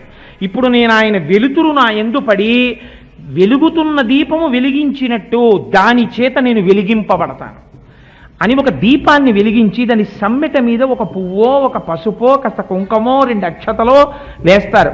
వేసి కూర్చున్న తర్వాత ఏం చేస్తారు? కూర్చుని ప్రాణాయామ్యా అని కాస్త ఆ ఊపిరి తీసుకునేటప్పుడు సరే ఇప్పుడంటే ఓం భూ ఓం భువ ఓం శుభ ఓం మహ ఓం జన అని చెప్పేస్తారు. ముక్కు పట్టుకోండి అంటారు. ఇది ముక్కట్టుకోవడం నోరెట్టుకోవడం. ముక్కట్టుకోమంటే ఎదుటివాడి ముక్కట్టుకుంటారు. ఆ ముక్కు పట్టుకోవడం అంటే ఇలా ముక్కట్టుకోమని కాదు. పూజ మీరు తెల్లవారుజామున చెయ్యమని శాస్త్రం. బ్రాహ్మీ ముహూర్తంలో మీరు చేసేటప్పుడు ప్రాణము మీద ఆధారపడి ఉంటుంది. శాస్త్రం ఎంత గంభీరంగా మాట్లాడిందో తెలుసా అండి? ఈశ్వరుడు నీకు అత్యంత దయతో కటాక్షించినదేది ప్రాణము. మిగిలిన సన్మానాలు సత్కారాలు పక్కన పెట్టేసేయండి, అవన్నీ ఎంతసేపు ఉంటాయి? లోపల ప్రాణం ఉన్నంతసేపే. ఈ ప్రాణం ఎవరు నిలబెడతారు? ఒక్క ఈశ్వరుడే నిలబెడతాడు. ఆ నిలబెడుతున్న జ్యోతి మీకు బయట వెలుగుతున్న జ్యోతి. అందుకని ఇక్కడ జ్యోతి ఏది వెలుగు. అందుకే ఇంట్లో దీపం ఉండగా ఇల్లు చక్కబెట్టుకో, ఇక్కడ దీపం ఉండగా పుణ్యకర్మలు చేయడం నేర్చుకో. కాబట్టి ఈ ప్రాణశక్తిని నువ్వు గౌరవించాలి, ఈ ప్రాణశక్తిని నిలబెట్టాలి. ఈ ప్రాణశక్తి ఎక్కడ బాగా పొటమరిస్తుంది? గుండెకాయ మీద, ఊపిరితిత్తుల మీద, ఈ 2 శ్వాస మీద ఆధారపడతాయి. ఇప్పుడు ఈ శ్వాసని క్రమబద్ధం చేసి ఈ ఊపిరితిత్తులతో గుండెకాయతో నీ శరీరంలో ఉన్న నాడీ మండలాల్ని ప్రేరణ చేసి నువ్వు మంచి బుద్ధితో నిలబడగలగాలి అక్కడ. అందుకని ఏం చేస్తావు? ముక్కు పట్టుకోవడం కాదు, కుడి బొటన వేలుతోటి ఈ ముక్కు ముయ్యాలి. కుడి ముక్కు యొక్క రంధ్రాన్ని మూస్తారు. మూసి ఎడమ ముక్కులోంచి చాలా మెల్లగా ఊపిరిని తీస్తారు. దాన్ని రేచకము అంటారు. బాగా పీల్చి అప్పుడు ఒక్క నిమిషం అలా, అంటే అది తెలిసి తెలియకుండా గురువుల దగ్గర నేర్చుకోకుండా చేయకూడదు, ఇబ్బందులు వస్తాయి. ఇవాళ కోటేశ్వరరావు చెప్పాడు కదా అని రేపు ఎవరైనా చేశారు, అలా చేయకూడదు. గురువుల దగ్గర దాన్ని ముందు తెలుసుకోవాలి ఎలా చేయాలో. కుంభకం అంటారు. అందుకే తెలిసి తెలియకుండా ఉన్న వాళ్ళు మిక్స్డ్ గ్యాదరింగ్ అంటారు. ఉంటే ధ్యానంలో కుంభకం చెయ్యొద్దని చెప్తారు ముందు. ఇప్పుడు కుంభకం చేస్తారు. కుంభకం చేయగానే ఏమవుతుందో తెలుసా అండి? ఊపిరి ప్రాణవాయువు లోపల తిరుగుతుంటే మనస్సు తిరుగుతుంది. మనస్సు దేని మీద ఆధారపడుతుందంటే ప్రాణవాయువు మీద ఆధారపడుతుంది. అది వ్యగ్రతతో తీస్తున్నారు అనుకోండి అని, అది కూడా తీవ్రంగా కదులుతుంది. అందుకే కోపం బాగా వస్తే ఊపిరి బాగా తీసేస్తుంటాడు. క్రోధకృత్కర్త, తన కోపమే తన శత్రువు, తన శాంతమే తనకు రక్ష. చంద్రశేఖర పరమాచార్య స్వామి దీని గురించి అద్భుతంగా మాట్లాడారు. తను మెల్లగా ప్రశాంతతలోకి వెళ్ళిపోతుంటే ముక్కు లోపలికి వెళ్ళేటటువంటి వాయువులు తారుమారైపోతాయి. ఒక వైపు నుంచి వెళ్ళేది ఇంకో వైపు నుంచి వెళ్ళి ఒక వైపు నుంచి వచ్చేది ఇంకో వైపు నుంచి రావడం మొదలవుతుంది. అది తాను గ్రహించడం. అప్పుడు అపారమైన ఆనందాన్ని పొందేస్తాడు. ఆ ఆనందంలో శరీరంలో ఉన్న నాడీ మండలం, గుండె, ఊపిరితిత్తులు బలపడతాయి. అందుకని ఈ బొటన వేలుతో మూస్తారు. మూసి మెల్లగా పీలుస్తారు. కుంభకమని నిలబెడతారు కాసేపు. ఆ తర్వాత మళ్ళీ ఈ 2 వేళ్లతో దీన్ని మూస్తారు, ఎడం ముక్కుని. మెల్లగా కుడి ముక్కులోంచి కిందకి విడిచిపెడతారు. అలా విడిచిపెడితే ఏమవుతుందంటే ఈ ప్రాణాయామం చెయ్యడం చేత గుండె, ఊపిరితిత్తులు బలాన్ని పుంజుకుంటాయి. నాడీ మండలం అంతా ఉత్సాహాన్ని పొందుతుంది. ఇప్పుడు తను చేస్తున్నటువంటి పని యందు బుద్ధి నిలబడుతుంది. తను ఆనందించగలుగుతాడు. తను ఒక పని చేస్తూ యాంత్రికంగా చేయడం కాదు. ఒక పూజ చేసేటప్పుడు ఒక పువ్వు తీసి ఇలా వేశాడు అనుకోండి. నేను మీకు ఒక ఉదాహరణ చెప్తాను. నేను ఇటువంటి ఉదాహరణ మీకు చెప్పాను అని మీరు నా మీద కోప్పడకండి. కోటేశ్వరరావు గారు ఏంటి ఉపన్యాసాల్లో ఇలాంటివి చెప్పాడు అని. అంటే ఒక్కొక్క మహానుభావుడి జీవితం ఎలా ఉంటుందో చెప్పడానికి మీకు నేను ఒక ఉదాహరణ చెప్తాను. మనకి కాశీనాథుని విశ్వనాథ్ గారని ఒక సినిమా డైరెక్టర్ గారు. ఆయన బయట ప్రపంచానికి సినిమా డైరెక్టర్ ఏమో, నాకైతే విశ్వనాథ్ గారు ఎక్కడైనా కనపడితే అక్కడ ఎదురుగుండా బురదగుంటుండి నేను తెల్లబట్టలతో ఉంటే నేను ఒక్క క్షణం ఆలోచించకుండా బురదగుంటలో కింద పడిపోయిన పాదాలకి ప్రణిపాతం చేసేస్తాను. ఆయన అంతటి మహానుభావుడు నా దృష్టిలో. నాకు అంత ఇష్టం ఆయనంటే. ఆయన ఒక ఋషి, అందుకే ఆయన ఆలోచనలు అలా ఉంటాయి. వారు ఒక సినిమా తీశారు సప్తపది అని. ఆ సప్తపదిలో భార్య దగ్గరికి మొట్టమొదటి రోజు వెళ్ళినప్పుడు ఆయనకి భార్య యందు అమ్మవారు కనపడుతుంది. అప్పుడు అయ్యగిరి నందిని నందితమోదిని విశ్వ వినోదిని నందినుతే అని ఒక పాట, మహిషాసురమర్దని స్తోత్రం. అక్కడ మీరు గమనించారో లేదో, అమ్మవారికి నిర్మాల్యం తీస్తుంటాడు ఆయన, అది ఆయనకి కనపడుతుంటుంది. ఆవిడ దగ్గరికి వెడితే నిర్మాల్యం తీస్తున్న సందర్భం మీరు ఏ గుళ్ళోనైనా అలా చూశారా? నాకు చూపించండి. అమ్మవారు ఇలా పద్మాసనం వేసుకుని పట్టుబట్టతో ఉంటే ఆయన నిర్మాల్యం తీస్తాడు. ఆ పిల్లాడు చాలా మెల్లగా జాగ్రత్తగా పువ్వులన్నీ ఇలా తీస్తాడు ఒక పాత్రలోకి. అమ్మవారి బట్ట మీద ఉన్న కుంకం బహుజాగ్రత్తగా ఇలా తీస్తాడు. ఎందుచేత? అది విగ్రహము అన్న భావన మీకు ఉందనుకోండి, టకటక లాగేస్తారు. అమ్మవారు కూర్చుందనుకోండి మీ ఎదురుగుండా, నిజంగా అమ్మవారు ఇలా కూర్చుంటే అమ్మవారి ఒళ్ళో కుంకం పడింది అనుకోండి, ఈ కుంకం తీసేసి మీరు కొత్త కుంకంతో పూజ చేయడానికి అమ్మవారు ఎదురుగుండా కూర్చున్నారు. మీరు ఎంత జాగ్రత్తగా తీస్తారు?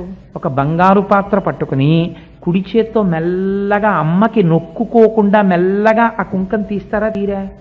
అలా తీయాలంటే మొట్టమొదట మీకు అసలు ఆ భావన మనస్సులో ఉండాలి. అసలు దర్శకుడి మనస్సులో భావన ఉంటే నటుడికి వస్తుంది, లేకపోతే నటుడికి ఎక్కడి నుంచి వస్తుంది? అంటే విశ్వనాథ్ గారి పూజ ఎలా ఉంటుందో మీరు దాన్ని బట్టి ఊహించండి. ఆయన ఎన్నో సన్నివేశాల్లో ఆయన ఏమిటో ఆయన నిరూపించుకున్నాడు. ఆయన, నేను అందుకని ఈ మాట చెప్పాను, ఉట్టినే చెప్పలేదు. నేను ఏదో సినిమాల గురించి చెప్పాలన్న తాపత్రయం కాదు. మీకు ఆ బుద్ధి నిలబడాలనుకోండి ఒక పూజ చేసేటప్పుడు, అందుకని ప్రాణాయామం ముందు చేయిస్తారు. ప్రాణాయామం చేసి మనస్సుని నిలబెట్టి బుద్ధిని కేంద్రీకరించి ఇప్పుడు పూజ చేయడం ప్రారంభిస్తారు. ఇప్పుడు పూజ చేయడం ప్రారంభించిన తర్వాత మీ మనస్సు రమించిపోతోంది. చేసేది షోడశోపచార పూజే. ఎవరు చేసినా 16 ఉపచారాలు. 17వ ఉపచారం ఇంకా లేదు శాస్త్రంలో. 16 కళలు, 16 ఉపచారాలు, మనిషికి 16 క్రియలు అంతే. అందుచేత ఆ 16 ఉపచారాల్ని మనస్సు యందు పరమభక్తితో చేస్తాడు. ఇది పూజ. ఈ చేసేటప్పుడు అసలు ఎందుకు భగవంతుణ్ణి పూజ చేయడం? పూజ చేయలేదనుకోండి, నేను పూజ చెయ్యను, చెయ్యకుండా నేను తిరుగుతాను, తిరిగితే నాకు ఏమిటి లోటు వచ్చింది? పూజ చేయని వాడికి కొడుకు పుట్టాడు, పూజ చేయని వాడికి ఉద్యోగం వచ్చింది, పూజ చేయని వాడికి జీతం వచ్చింది, పూజ చేయని వాడు బాగున్నాడు. ఇంకా మాట్లాడితే భగవంతుని నిందించేవాళ్ళు కూడా బాగున్నారు. నేను ఎందుకంటే ఇంత కష్టపడి తెల్లవారుజామున లేచి స్నానం చేసి పూజలు చేసి పునస్కారాలు చేసి ఎందుకు వచ్చింది ఎల్లరంతా నాకు?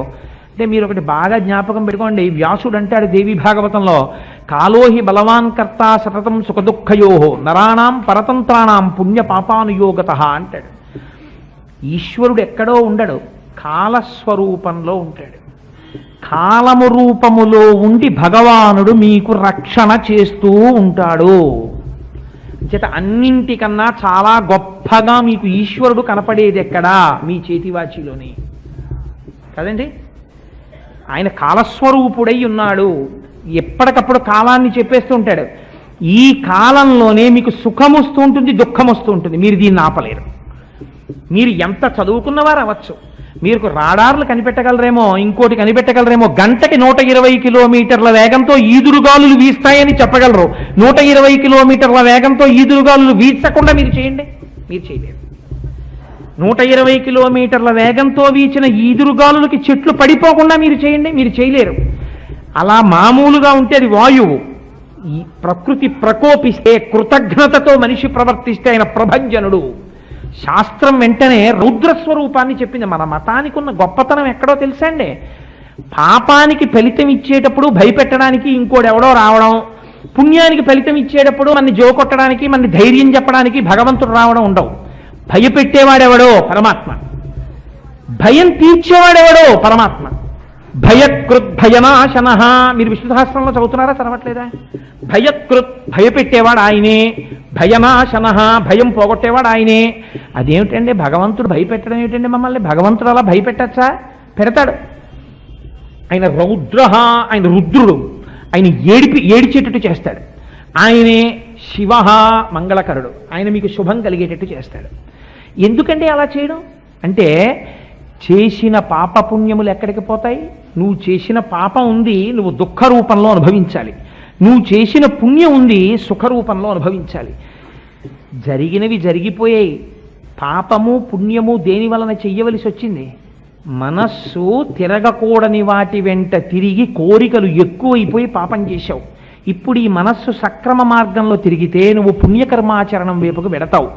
ఈ మనస్సు సక్రమ మార్గం వైపుకి తిరిగేటట్టుగా చెయ్యడానికి కావలసినటువంటి శక్తి ఎక్కడి నుంచి వస్తుంది? బుద్ధి. మళ్ళీ భగవద్ అనుగ్రహంగానే రావాలి. అందుకని పూజలో కూర్చున్నాడు, ఒక పూజ చేసుకుని బయలుదేరాడు. ఏమైంది? ఆ రోజున నిజంగా చాలా పెద్ద ప్రమాదం జరగాలి, చిన్న ప్రమాదంతో తప్పిపోతుంది. తెలియాలా? నీకు ఇలా జరిగింది అని కూడా నీకు తెలియక్కర్లేదు. ఒక్కొక్కసారి తెలియకుండానే జరగవలసినటువంటి అమంగళము జరగకుండా తొలగిపోయి చిన్న అమంగళంతో బయటపడిపోతాడు. ఇలా బయటపడిపోయేటట్టు నేను చేశాను, నువ్వు వచ్చి నా దగ్గర పూజ చేయడం వల్ల అని భగవంతుడు మీకేం చెప్పడం. ఈశ్వర కారుణ్యంలో ఉన్న గొప్పతనం అదే. చాలామంది, నేను ఈ మధ్య హైదరాబాద్ వెడితే ఉపన్యాసానికి మూకుమ్మడిగా ఇదే ప్రశ్న చాలామంది. ఏమిటంటే, ఏమంటే పూజ చేశామనుకోండి, మన లలాటమునందు ఏదో రాసేశాడు కదా భగవంతుడు, ఇవాళ సాయంకాలం నేను పొలానికి వెడితే నన్ను ఒక త్రాచుపాం కరవాలి రాసేశాడు, నేను పూజ చేసుకున్నాను, నేను వెళ్ళాను, పాము కరవడం మానేస్తుందా? మరి ఎందుకంటే ఇంకా పూజ చేయడం అలాంటప్పుడు? అంటే దయానంద సరస్వతి మహారాజ్ దీని గురించి అద్భుతమైన వ్యాఖ్య చేశారు. ఖచ్చితంగా మారుతుంది, లేకపోతే ఈశ్వర పూజ ఎందుకు? అయితే ఒకటి జ్ఞాపకం పెట్టుకోండి, మీరు చేసినటువంటి పాపకర్మ ఏమైపోయినప్పుడు మీరు చేసిన పాపానికి దుఃఖం రావాలి కదా. మరి దుఃఖం లేకుండా భగవంతుడు తీసేస్తే పాపమునకు ఫలితం ఇవ్వలేదు కదా భగవంతుడు. మరి అప్పుడు ఎలా ఏంటి? మరి భగవంతుడు అలా ఉదారంగా తీసేయచ్చు అన్నిని అంటే శాస్త్రం అంది ఒక్కొక్కసారి ఆయన తీసేయగలడు కూడా. అసలు దుఃఖం లేకుండానూ ఆయన చేయగలడు. లేకపోతే ఆపదామపహర్తారం దాతారం సర్వసంపదాం అని ఎలా అంటారు? ఆయన దుఃఖాన్ని తీసేస్తాడు, తత్స్థానమునందు సుఖమునిస్తాడు. కాదు, ఒక్కొక్కసారి ఏం చేస్తాడంటే వాడు ఏడవాలి, ఏడిపిస్తాడు. కానీ ఎలా ఏడిపిస్తాడు? చాలా చిన్న ఏడుపు ఏడిపిస్తాడు. ఆయన పొలానికి వెళ్ళాడు, మండ్రకప్ప కుట్టేసింది. ఆ మండ్రకప్ప కుట్టేసిన తర్వాత చచ్చిపోయినంత బాధపడ్డాడు, స్పృహ తప్పిపోయింది. ఆ కుట్టింది కంఠం మీద కుట్టింది. ఆ విషం కానీ పైకెక్కితే మేము చెప్పలేమమ్మా అన్నారు డాక్టర్లు. పెద్ద హాస్పిటల్కి తీసుకెళ్లారు, కాకినాడ ఇంటెన్సివ్ కేర్ యూనిట్లో పెట్టారు, సిలైన్లు పెట్టారు. ఆయన రాత్రి నిద్రపోకూడదమ్మా, రేపు తెల్లవారితే కానీ మేము ఏ విషయం చెప్పలేమన్నారు. ఆవిడ రాత్రంతా పడుకోలేదు, అమంగళకరమైన ఆలోచనతో బెంగ పెట్టుకుని ఇంటిల్లి పాది ఏడుస్తూనే ఉన్నారు. హాస్పిటల్లో ఉన్నారు, ఫోన్లు వెళ్ళిపోయాయి, ఎలా ఉంటుందో తెలియదు. కొడుకులు కూతుళ్ళు అందరూ వచ్చేశారు. తెల్లవారే వరకు ఆయన నిద్రపోలేదు. అమ్మ మీరు అదృష్టవంతులు, విషం దిగిపోయింది అన్నారు. ఇప్పుడు ఏమైంది? ఆ అమంగళమే జరిగితే ఆ ఇంట్లో ఎలా ఉంటుందో అలాంటి వాతావరణం ఉందా లేదా? ఆయన బతికేడా లేదా? కాబట్టి అటువంటి దుఃఖమును అనుభవింపచేసి మిమ్మల్ని సురక్షితంగా ఆయన ఉంచగలడు. నమః శివాభ్యాం అశుభాపహాభ్యాం. అందుకని పూజ చేసి తీరవలసినదే. అందుకని నిత్యకర్మ నైమిత్తిక కర్మ అని ఋషులు నిర్ణయం చేశారు. నేను చెయ్యను, ఈ ప్రమాదము తప్పదు. నీ ఇష్టం, చేయకపోతే నిన్ను బలవంతంగా కూర్చుని చేయమని ఎవరు అడగరు. కానీ నువ్వు చేసి ఉండకపోతే నీకు ప్రమాదము తొలగదు. ప్రమాదము అని శాస్త్రం ఎందుకంటుందో తెలుసా అండి? ప్రమాదము అంటే బాగా జ్ఞాపకం పెట్టుకోండి, ఎర్రసిరాతో అండర్లైన్ చేసి, ఏ సంఘటన మీ బుద్ధి చేత మీరు నివారించలేరో దానికి ప్రమాదమని పేరు. ఈ మధ్య ఒక ట్రైన్ యాక్సిడెంట్ జరిగింది. తెల్లవారుజాము 4 గంటలకు అందరూ నిద్రపోతుండగా ఏదో పడిపోయి బోగీలు. నేను ఆ రోజున టీవీలో న్యూస్ చూస్తుంటే మంకీ క్యాప్ పెట్టుకుని నిద్రపోతున్నటువంటి ఒక వ్యక్తి శవాన్ని ఆ మంకీ క్యాప్ పెట్టే సైన్యం ఈడ్చుకొస్తోంది. మంకీ క్యాప్ పెట్టుకుని పడుకున్నప్పుడు బహుశా ఆయన ఏమని అనుకుని ఉంటుంటాడు? నేను ఇది పెట్టుకున్నాను కాబట్టి నాకు చలిగాలి తగలదు, నేను వెచ్చగా హాయిగా నిద్రపోతాను ఇప్పుడు అనుకుని పడుకుని ఉంటాడు. పడుకున్నప్పుడు ఈ మంకీ క్యాప్నే పట్టుకుని సైన్యం నా పార్థివ శరీరాన్ని ఈడ్చుకుని వస్తుంది అని ఆయన అనుకుని ఉండుంటాడా? అనుకుని ఉండుంటాడు.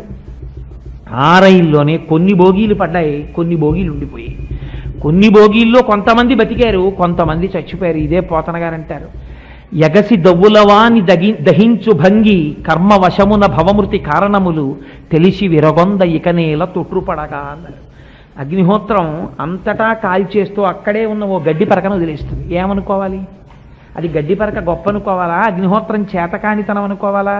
అగ్నిహోత్రానికి చేతకానితనం కాదు, గడ్డి పరక గొప్పతనం కాదు, ఈశ్వరానుగ్రహం అనుకోవాలి. అది చేసిన కర్మ దాన్ని రక్షించింది అనుకోవాలి. నువ్వు చేసిన కర్మ నిన్ను రక్షిస్తుంది. అందుకని కర్మని విడిచిపెట్టడానికి వీల్లేదు. గృహస్థు పూజ చేసి తీరవలసినదే. నిత్యకర్మ నైమిత్తిక కర్మ ఈ రెండు చెయ్యలేదు, నీ ప్రమాదమును నువ్వు దాటలేవు. ప్రమాదం అనగా ఏమి?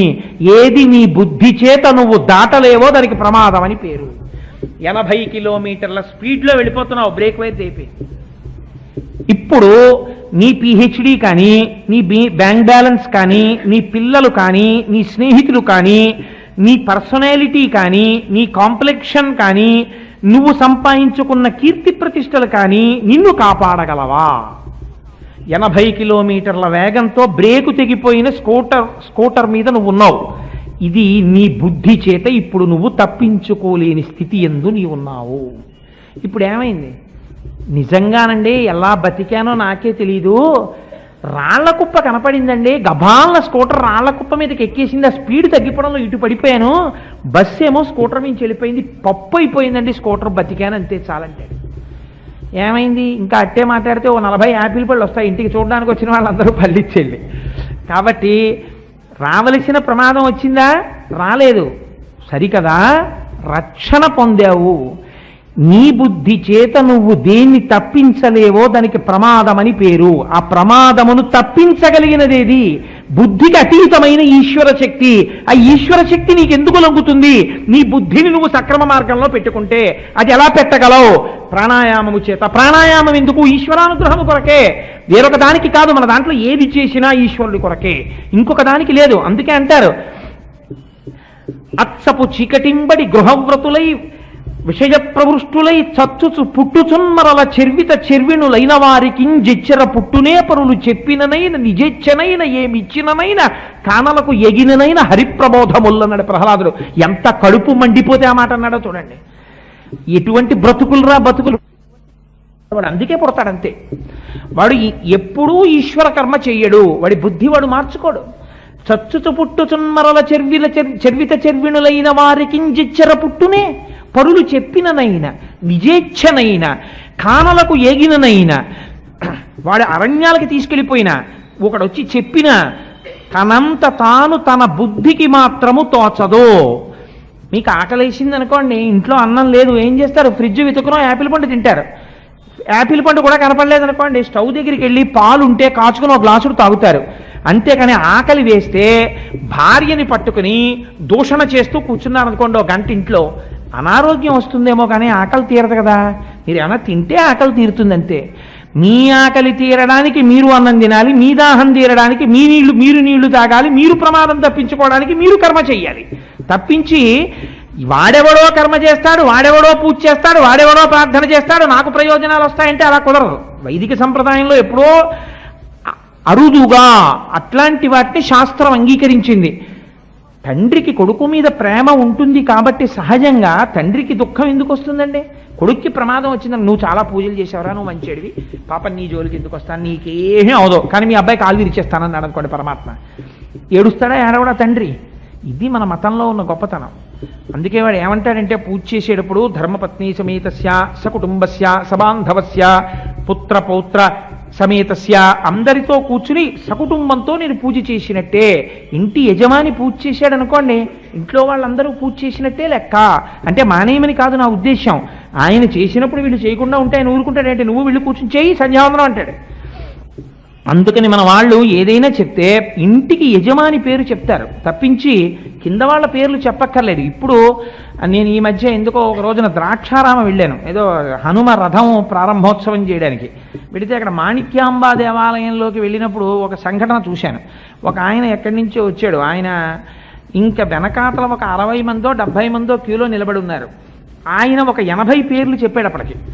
చెప్పి తర్వాత ఆయన చెప్పి విసిగిపోయాడు. నిజంగా అర్చకుడు విసిగిపోయి, ఇదేంటి వెనక వాళ్ళందరూ విసిగిపోతున్నారు, కదలడం, ఉండండి అంటాడు. భార్యని ఇంకెవరు అంటున్నాడు.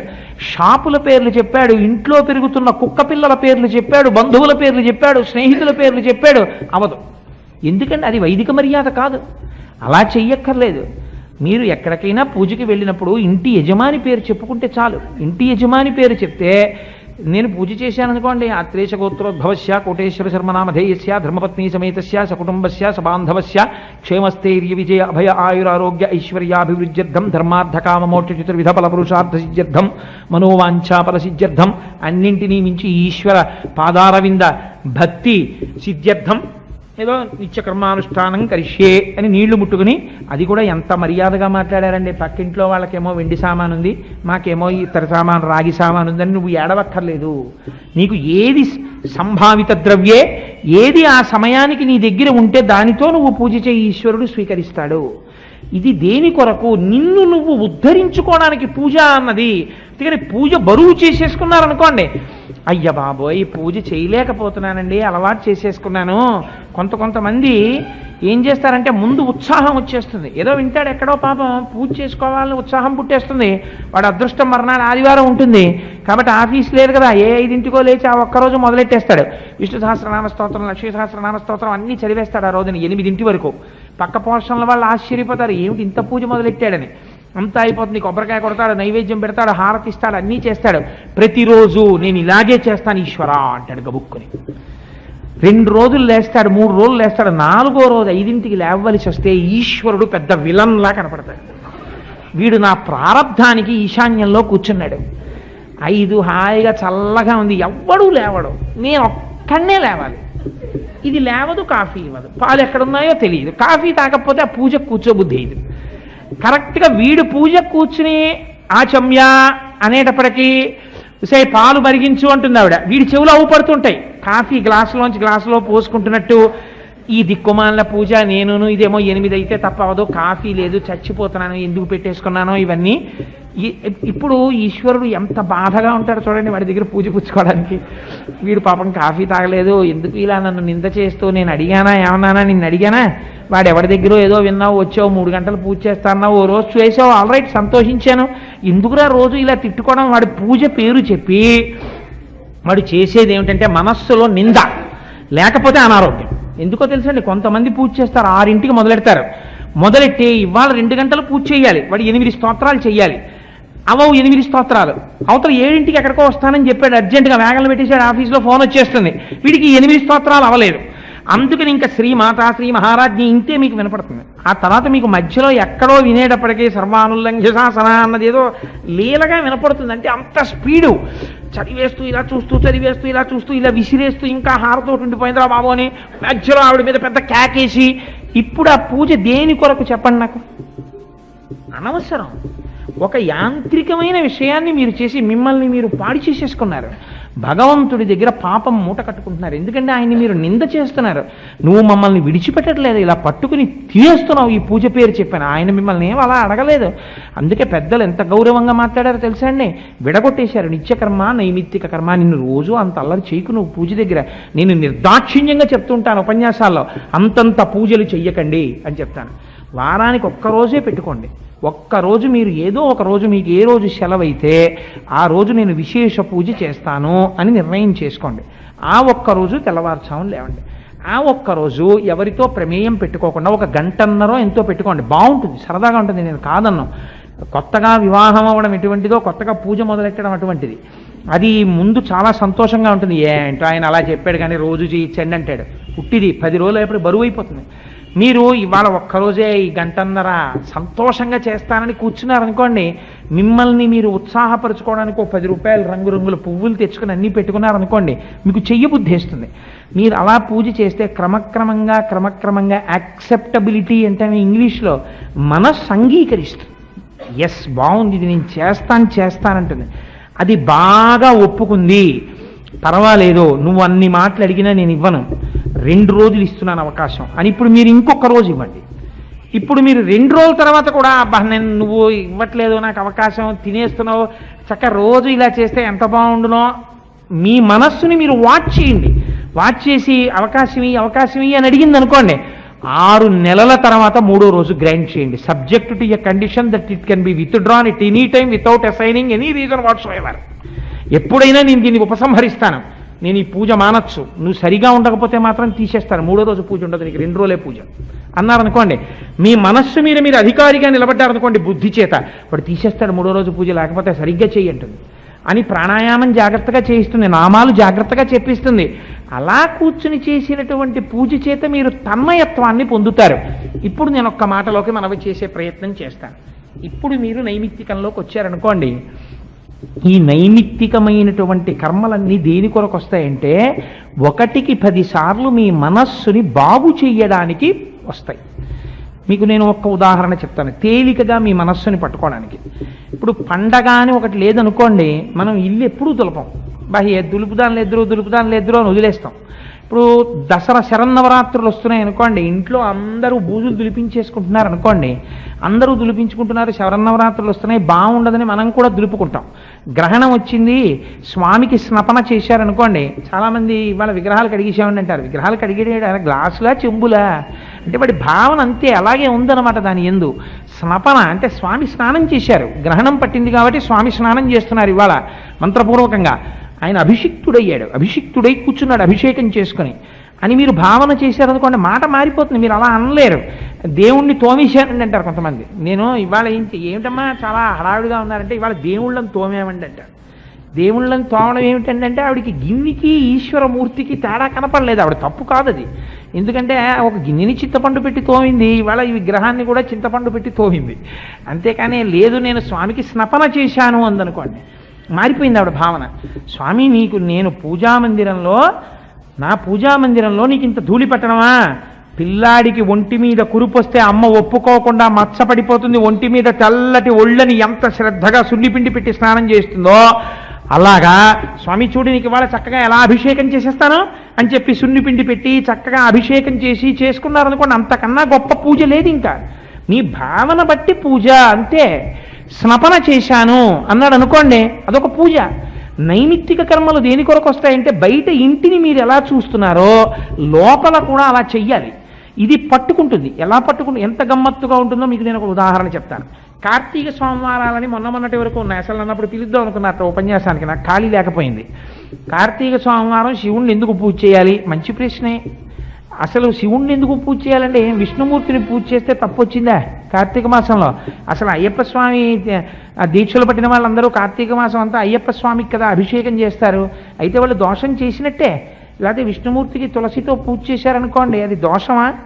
అంటే ఏకో దేవ సర్వభూతాంతరాత్మ సర్వభూతాదివాస అని కేవలో నిర్గుణశ్చ సాక్షి చేత అంటుంది వేదం. ఆయనకి అసలు ఏ గుణము లేదు, ఆయనకి ఏ రూపము లేదు, ఆయన నిర్వికారుడు నిరంజనుడు. అటువంటి వాడు మీరు చేస్తున్న పనులకు సాక్షిగా ఉంటాడు ఆత్మరూపుడై. ఇప్పుడు వాడికి మీరు ఉపాసన కోసమని ఒక రూపాన్ని ఇచ్చారు, ఇలా ఉండు అని మీరు అడిగారు, అలా ఉంటాడు. అంతేకాని నిజానికి ఆయనకి ఏమీ ఇది లేదు. నేను మీకు ఒక్క ఉదాహరణ చెప్తాను, అలా చెప్తే మీకు కొంచెం నేను ఏదో దాట వేసినట్టుగా మీకు కనిపించవచ్చు. మీరు కుండ మీద మూత పెట్టేటటువంటి ఒక మూకుడు లాంటిది ఉంటుంది, పళ్ళెం మట్టితో చేసింది. మీరు ఒక పళ్ళెం దగ్గరికి వెళ్ళి నీవెవరు అని మీరు అడిగారు అనుకోండి, ఒకవేళ అది మీతో మాట్లాడగలిగింది అయితే అది నేను కుండ మీద మూతను అందనుకోండి. మీరు వేరొక మూత దగ్గరికి వెళ్ళి నీవెవరు అని అడిగారు అనుకోండి, అది కూడా నేను కుండ మీద మూతను అందనుకోండి. వాళ్ళిద్దరు అబద్ధం చెప్పారు. ఎందుచేత అంటే మూత అన్నది వాళ్ళకున్న పేరు అంతే. వాళ్ళు యథార్థమునకు ఎవరంటే అది మట్టి అంతే. కుండ మీద మూత మట్టి కన్నా ఆస్తిత్వం దానికి లేదు, అది మట్టి. మూత విరిగిపోయింది కింద పడి, ఇప్పుడు దాన్ని మూత అని మీరు అంటారా? మీరు అనరు. మూత విరిగిపోయింది కాబట్టి ఏం చేస్తారు? బయట పారేస్తారు. బయట పారేస్తే ఏమైంది? మట్టి అయింది. ఇప్పుడు ఆ మట్టి మళ్ళీ ఏమవుతుంది? మూకుడు అవ్వచ్చు, కుండ అవ్వచ్చు, ఏదైనా అవ్వచ్చు.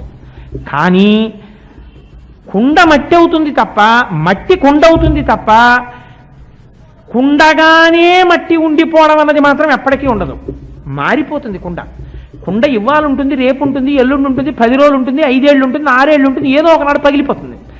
తాను ఏది సత్యమైన రూపమో సత్య వస్తువులోకి అది వెళ్ళిపోతుంది, మట్టిలోకి వెళ్ళిపోతుంది. అది సత్యం, అది మట్టి, దాని స్వరూపం అది. ఏది సత్యమైనటువంటి వస్తువో సత్యమైనటువంటి వస్తువు వైపుకి వెళ్ళాలి. ఈ శాశ్వతత్వమైనటువంటి మట్టి ఈశ్వరుడైతే అది ఒకనాడు మూతగా ఉన్నది, మీకు ఉపయోగపడింది, కుండగా ఉన్నది, మీకు ఉపయోగపడింది, అందుకేగా ఇంట్లో పెట్టుకున్నారు. దాన్ని మీరు విష్ణువుగా చూశారు ఒకలాగా, ఆల్ రైట్, తప్పేం లేదు. లలితమ్మగా చూశారు, తప్పు లేదు. శివుడిగా చూశారు, తప్పు లేదు. విష్ణువుగా చూశారు, తప్పు లేదు. అవి నామరూపాలు. అసలేది మట్టి శాశ్వతం, అసలేది ఆత్మ శాశ్వతం. ఈ ఆత్మ ఇన్ని రకాలుగా మారుతోంది మూర్తుల కింద. ఈ నామరూపాత్మముఖముగా కనపడుతున్నటువంటి మూర్తి పూజ చివరికి ఆత్మ పూజలోకి వెళ్ళిపోతుంది. తన ఆత్మగా నిలబడిపోతాడు. అప్పుడు పూజ చేసేది, పూజ చేయబడేది అని రెండు ఉండవు, ఉన్నది ఒక్కటే అయిపోతుంది. అది అద్వైత స్థితి. అది అందరికీ రమ్మంటే వచ్చేది కాదు. ఈశ్వరానుగ్రహంతో కోట్లకి ఒక్కడు చేరుకుంటాడు ఆ స్థితిని. సరే, అందుచేత మనస్సుకి మకిలి పట్టేస్తుంది. నిత్య పూజ చేసినట్టే ఉంటాడు, వాడు చేయలేదని మీరు చెప్పలేరు. ఎందుకంటే దొరకడు. స్నానం చేస్తాడు, తెల్లవారుజామున లేచి మంచి పట్టుపంచి కట్టుకుంటాడు, ఎంత బాగా పెట్టుకుంటాడో కుర్చీళ్ళు, చక్కగా ఉత్తరీయం వేసుకుంటాడు, విభూతి పెట్టుకుంటాడు, బొట్టు పెట్టుకుంటాడు, పూజా మందిరంలో కూర్చుంటాడు, పెద్ద గంట వాయిస్తాడు. అదో గమ్మత్తు మనకు శాస్త్రంలో. ఘంటానాదం, గంట కింద పెట్టకూడదు. ఆ ఘంటానాదం ఎందుకంటే శ్రావ్యమైన ఘంటానాదం వింటే దాని తరంగముల చేత మనస్సు ఉద్దీపమవుతుంది. అందుకని ఘంటానాదం వింటారు. ఆ ఘంటానాదం చేస్తే రెండు ప్రయోజనాలు వస్తాయి. ఒకటి, ఆగమార్థంతో దేవానాం, దేవతలు వస్తారు, రాక్షసులు వెళ్ళిపోతారు. అందుకని ఘంటానాదం చేస్తారు. సరే, అందుచేత ఇవన్నీ చేసి పూజ చేస్తే ఏమవుతుంది? గంట కొట్టేస్తూ ఉంటాడు. మనస్సుకి ఒక గొప్ప శక్తి ఉంది. అది మీరు 20 రోజులు పూజ చేసిన తర్వాత 21వ రోజున నేర్పేస్తుంది అన్నింటికి. ఏం లేదురా, అగ్గిపుల్ల ఎట్టి ఇలా అంటే దీపం వెలుగుతుంది, చేతులు చేసేస్తాయి. అదేమో ఎక్కడో తిరుగుతుంటుంది, ఈ దీపం వెలిగిపోతుంది, ఇలా అంటాయి 2 చేతులు. అలవాటు అయిపోయింది వాటికి. వెంటనే పంచపాత్రలో 2 అక్షతలు తీసి చేతులు వేసేస్తాయి. ఆ తర్వాత పూజ మొదలెట్టేస్తాయి. నవత్ర సూర్యోభాతిన చంద్రతారకం నేమా విద్యుతో బాధితోజమగ్రహిత్వమేవ భాంతమను భారి సర్వం. అదేం ఆలోచించదు, చెప్పేస్తుంది. శుక్లాంబరధరం విష్ణుం జివర్ణం చతుర్భుజం ప్రసన్నవదనం ధ్యాయేత్ సర్వవిఘ్నోపశాంతయేత్. వినాయకుడు పూజ చేసేస్తుంది. ఆ తర్వాత ఇంకా సహస్రశీర్షా పురుష సహస్రాక్ష సహస్రపాత్ శ్రీ ఉమామహేశ్వరాభ్యాం నమః ఆవాహయామి. టక టక టక టక టక టక నోరు చెప్పేస్తుంటుంది. చేతులు 4 పువ్వులు తీసేస్తాయి, వేసేస్తాయి, నీరాజనం పెట్టేస్తాడు, వెలిగించేస్తాడు, గడగడగడ తిప్పేస్తాడు, అక్కడ పెట్టేస్తాడు, నీళ్ళతో వదిలేస్తాడు, నమస్కారం చేసేస్తాడు, లేచి వచ్చేస్తాడు. ఎంతసేపు ఉంది మనస్సు అక్కడ? ఒక సెకను లేదు. ఎవరు చేసాయి? కర్మేంద్రియాలు చేసాయి. ఎలా చేసాయి? వీటికి నేర్పితాను వెళ్ళిపోతుంది. అదో గమ్మత్తు మళ్ళీ దానికి. అందుకే బట్టి వచ్చేసిందా అంటుంటారు మన వాళ్ళు. బట్టి వచ్చేస్తే ఒక ప్రయోజనం ఉంది, ఒక ప్రమాదం ఉంది. మీరు పుస్తకం పట్టుకు పూజ చేశారనుకోండి, మనస్సు నిలబడుతుంది. ఎందుకంటే తర్వాత అక్షరం ఏమిటో అది వెతుక్కోవాలి. కందర్పదర్ప రసుందర దివ్యమూర్తే అనాలనుకోండి, మీకు ఒత్తులు అవి ఖచ్చితంగా తెలియాలి, కళ్ళజోడు కరెక్ట్గా ఉండాలి. కందర్పదర్ప రసుందర దివ్యమూర్తే అని కనీసం చూసి చదువుతాడు. నోటికి వచ్చేసింది అనుకోండి, ఒక అదృష్టం. ఏమిటి? ఎప్పుడు? కందర్పదర్పహర సుందర దివ్యమూర్తే అన్నాడు అనుకోండి, మన్మధుని యొక్క అందమును కూడా తిరస్కరించగలిగినంత సౌందర్యము కలిగిన వాడా. ఏమి అందం రామస్వామి శంఖ చక్రం సకిరీట కుండలం సపీత వస్త్రం సరసీరుహేక్షణం. ఏమి రామచంద్రమూర్తిరా, పుంసామోహన రూపాయ పుణ్యశ్లోకాయ మంగళం. ఏమి నా స్వామి ఆ లత్తుక పెట్టుకుని ఆ నడిచి వెడుతుంటే రామాయణంలో నిజంగా విశ్వామిత్రుడంతటి వాడు పొంగిపోయాడు కదా. ఉత్తిష్టోత్తిష్ట గోవింద ఉత్తిష్ట గరుడధ్వజ అంటే నా స్వామి నిద్రలేస్తాడా వెంకటాచలంలో అని పొంగిపోతున్నారు అనుకోండి. ఇప్పుడు కందర్పదర్పహర సుందర దివ్యమూర్తే మీ నోటికి రావడం వరం. మనస్సు ఆఫీస్కి వెళ్ళిపోయింది అనుకోండి. నిన్నను ఫైల్ మీద నోటింగ్ ఇలా రాశాను, కానీ అందులో ఈ వాక్యం మర్చిపోయాను, దీన్ని అడ్వాంటేజ్ తీసుకుని పైవాడు మన్ని ఇరికించేయడు కదా అందనుకోండి. మనస్సంతా ఫైలు, నోట్ షీటు, దాని నెంబరు, పారాగ్రాఫు అక్కడ ఉంటుంది. ఇక్కడ కందర్పదర్పహర సుందర దివ్యమూర్తే కాంతాకుచాంబురుహ కొట్మలలోన దృష్టే శాపం. ఎందుకని లేదు అక్కడ. ఇది చాలా కష్టం. ఇది మనం అనుకుంటాం కానండి, బయట విషయాలు చాలా తేలిక. 30 నిమిషాలు పూజ చేసే ముందు మీరు వాచి పెట్టుకుని అబ్జర్వ్ చేయండి ఎంతసేపు ఖచ్చితంగా అక్కడ ఉందో. చాలా కష్టం అండి, 2 నిమిషాలు నిలబడదు. అలా నిలబెట్టడానికి పెద్దవాళ్ళు ఏం చేశారంటే నైమిత్తికం పెట్టారు పక్కన. కార్తీక సోమవారం నాడు ఉపవాసం చెయ్యండి, కార్తీక సోమవారం నాడు గుళ్ళోకి వెళ్ళండి, కార్తీక సోమవారం నాడు అసుర సంధ్య వేళలో నక్షత్ర దర్శనం చెయ్యండి, ఓసారి ఉపవాసం ఉండి అభిషేకం చేసుకుని రాత్రి కార్తీక నర్తాలను అప్పుడు భోజనం చేయండి. ఎందుకండి ఇవన్నీ? అలా ఎందుకు కార్తీక సోమవారం నాడు నేను శివుణ్ణి ఆరాధన చేయకుండా విష్ణువుని ఆరాధన చేస్తాను, శివుడు బెత్తం పెట్టి కొడతాడా నన్ను అంటే అందుకు కాదు. ఈ చెప్పడం వెనకాతల కొన్ని రహస్యాలు ఉంటాయి. మీకు నేను ఒక్క రహస్యాన్ని ఇవాళ విజ్ఞాపన చేస్తాను. ఇంచేత అంటే నేను ఇలా శ్రావణ శుక్రవారం, మార్గశీర్ష లక్ష్మీవారం వీటికి చెప్పచ్చు నిజమే, కానీ అలా చెప్తే ఎప్పటికవుతాయి? అందుకని నేను ఒకటే తీసుకుంటాను, నన్ను దాని గురించి స్పెసిఫిక్గా మీరు అడిగారు కాబట్టి. కార్తీక సోమవారమే ఉందనుకోండి, కార్తీక మాసము అని మీరు ఎందుకు పిలుస్తారు? కృత్తికా నక్షత్రంతో చంద్రుడు కూడుతాడు కాబట్టి కార్తీకం అని పిలుస్తారు. కృత్తికా నక్షత్రానికి అధిదేవత ఎవరు అంటే సూర్యుడు. అగ్నిహోత్రానికి ఒక గమ్మత్తైన లక్షణం ఉంటుంది, అది ఊర్ధ్వముఖంగా ప్రయాణిస్తుంది. నీటికి ఒక లక్షణం ఉంటుంది, అధోముఖంగా ప్రయాణం చేస్తుంది. మీరు అగరత్తు వెలిగించి ఇలా పెట్టారనుకోండి, ఇలా పైకి ఎక్కుతుంది. ఒక పుల్ల వెలిగించి ఇలా పెట్టారనుకోండి, ఇలా పైకి ఎక్కుతుంది అగ్నిహోత్రం, కిందకి వెళ్ళదు. నీరు పట్టుకొచ్చి ఇలా పోసారనుకోండి, పైకి ఎక్కదు, కింద పడిపోతుంది. ఇది అధోముఖ చలనం, అది ఊర్ధ్వముఖ చలనం. అందుకే ఈశ్వరుడు జ్ఞానాగ్నిహోత్రం లాంటివాడు.